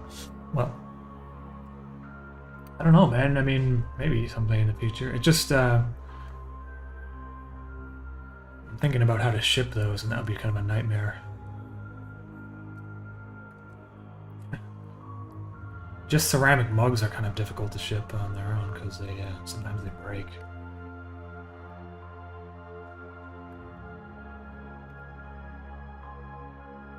That's looking a little bit better.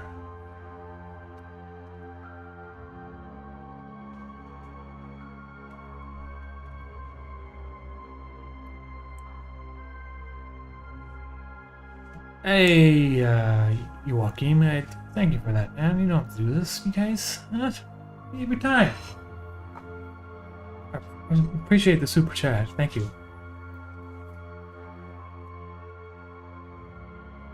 Animation Man, how can I join your Discord? Go to, well, actually, in the description here, I think at the bottom of the page there should be a link. If that doesn't work, let me know.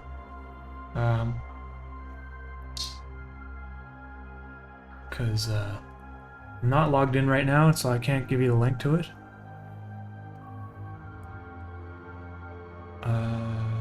Oh, you know what?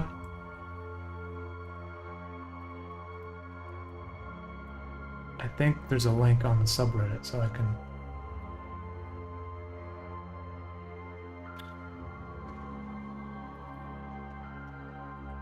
This should work. This link right here should work to go to the Discord, I think.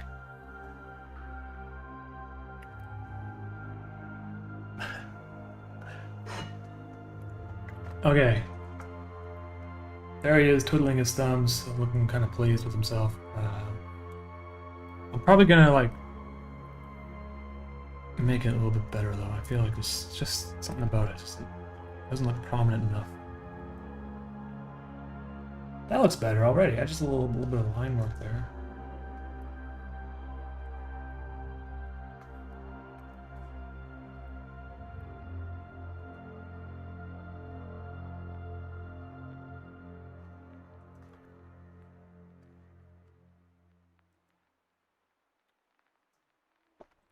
And so I'll probably add a few.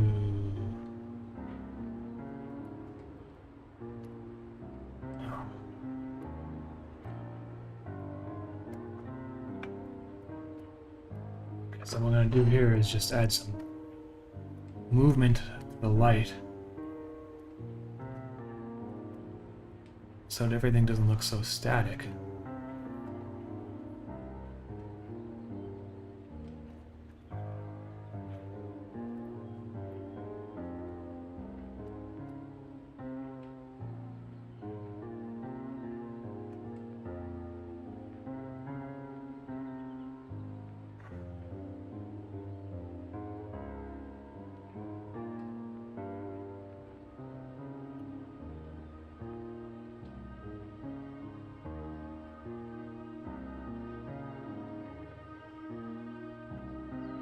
Kind of looks like crap for some reason. I think I'm just like, I'm kind of running out of energy, so I'm kind of rushing, which I don't like to do. So I might just, I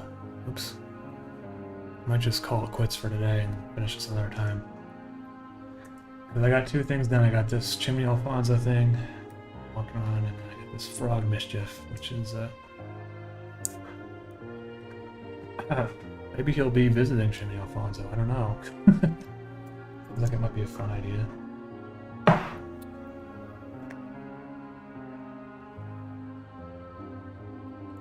How do you feel since interface ended? Are you going to start something else? Keep getting that question a lot. I got to add it to my FAQ, but I'm going to wait and just work on some short stuff for a bit. It's like, it's just kind of like asking someone who just ran a marathon, hey, you want to start another marathon, like, right away? Like, I need a break from like a long form series, so I might do another one. I don't know yet. So Animation Man, yeah, you can post art in the Discord. Just post it in the right sub channels, and you'll find that would be pretty cool, man.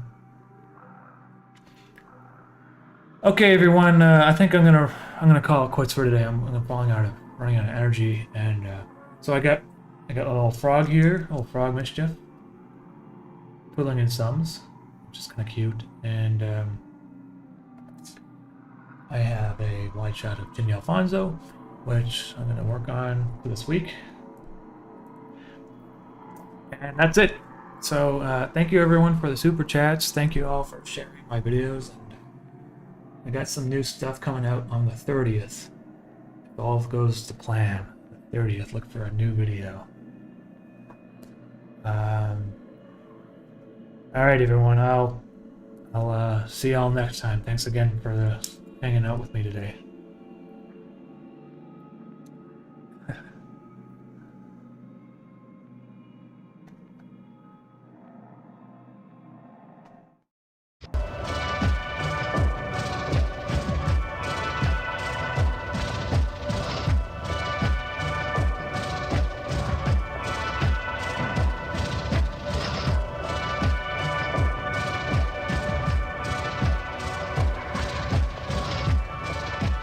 You're watching UMAMI.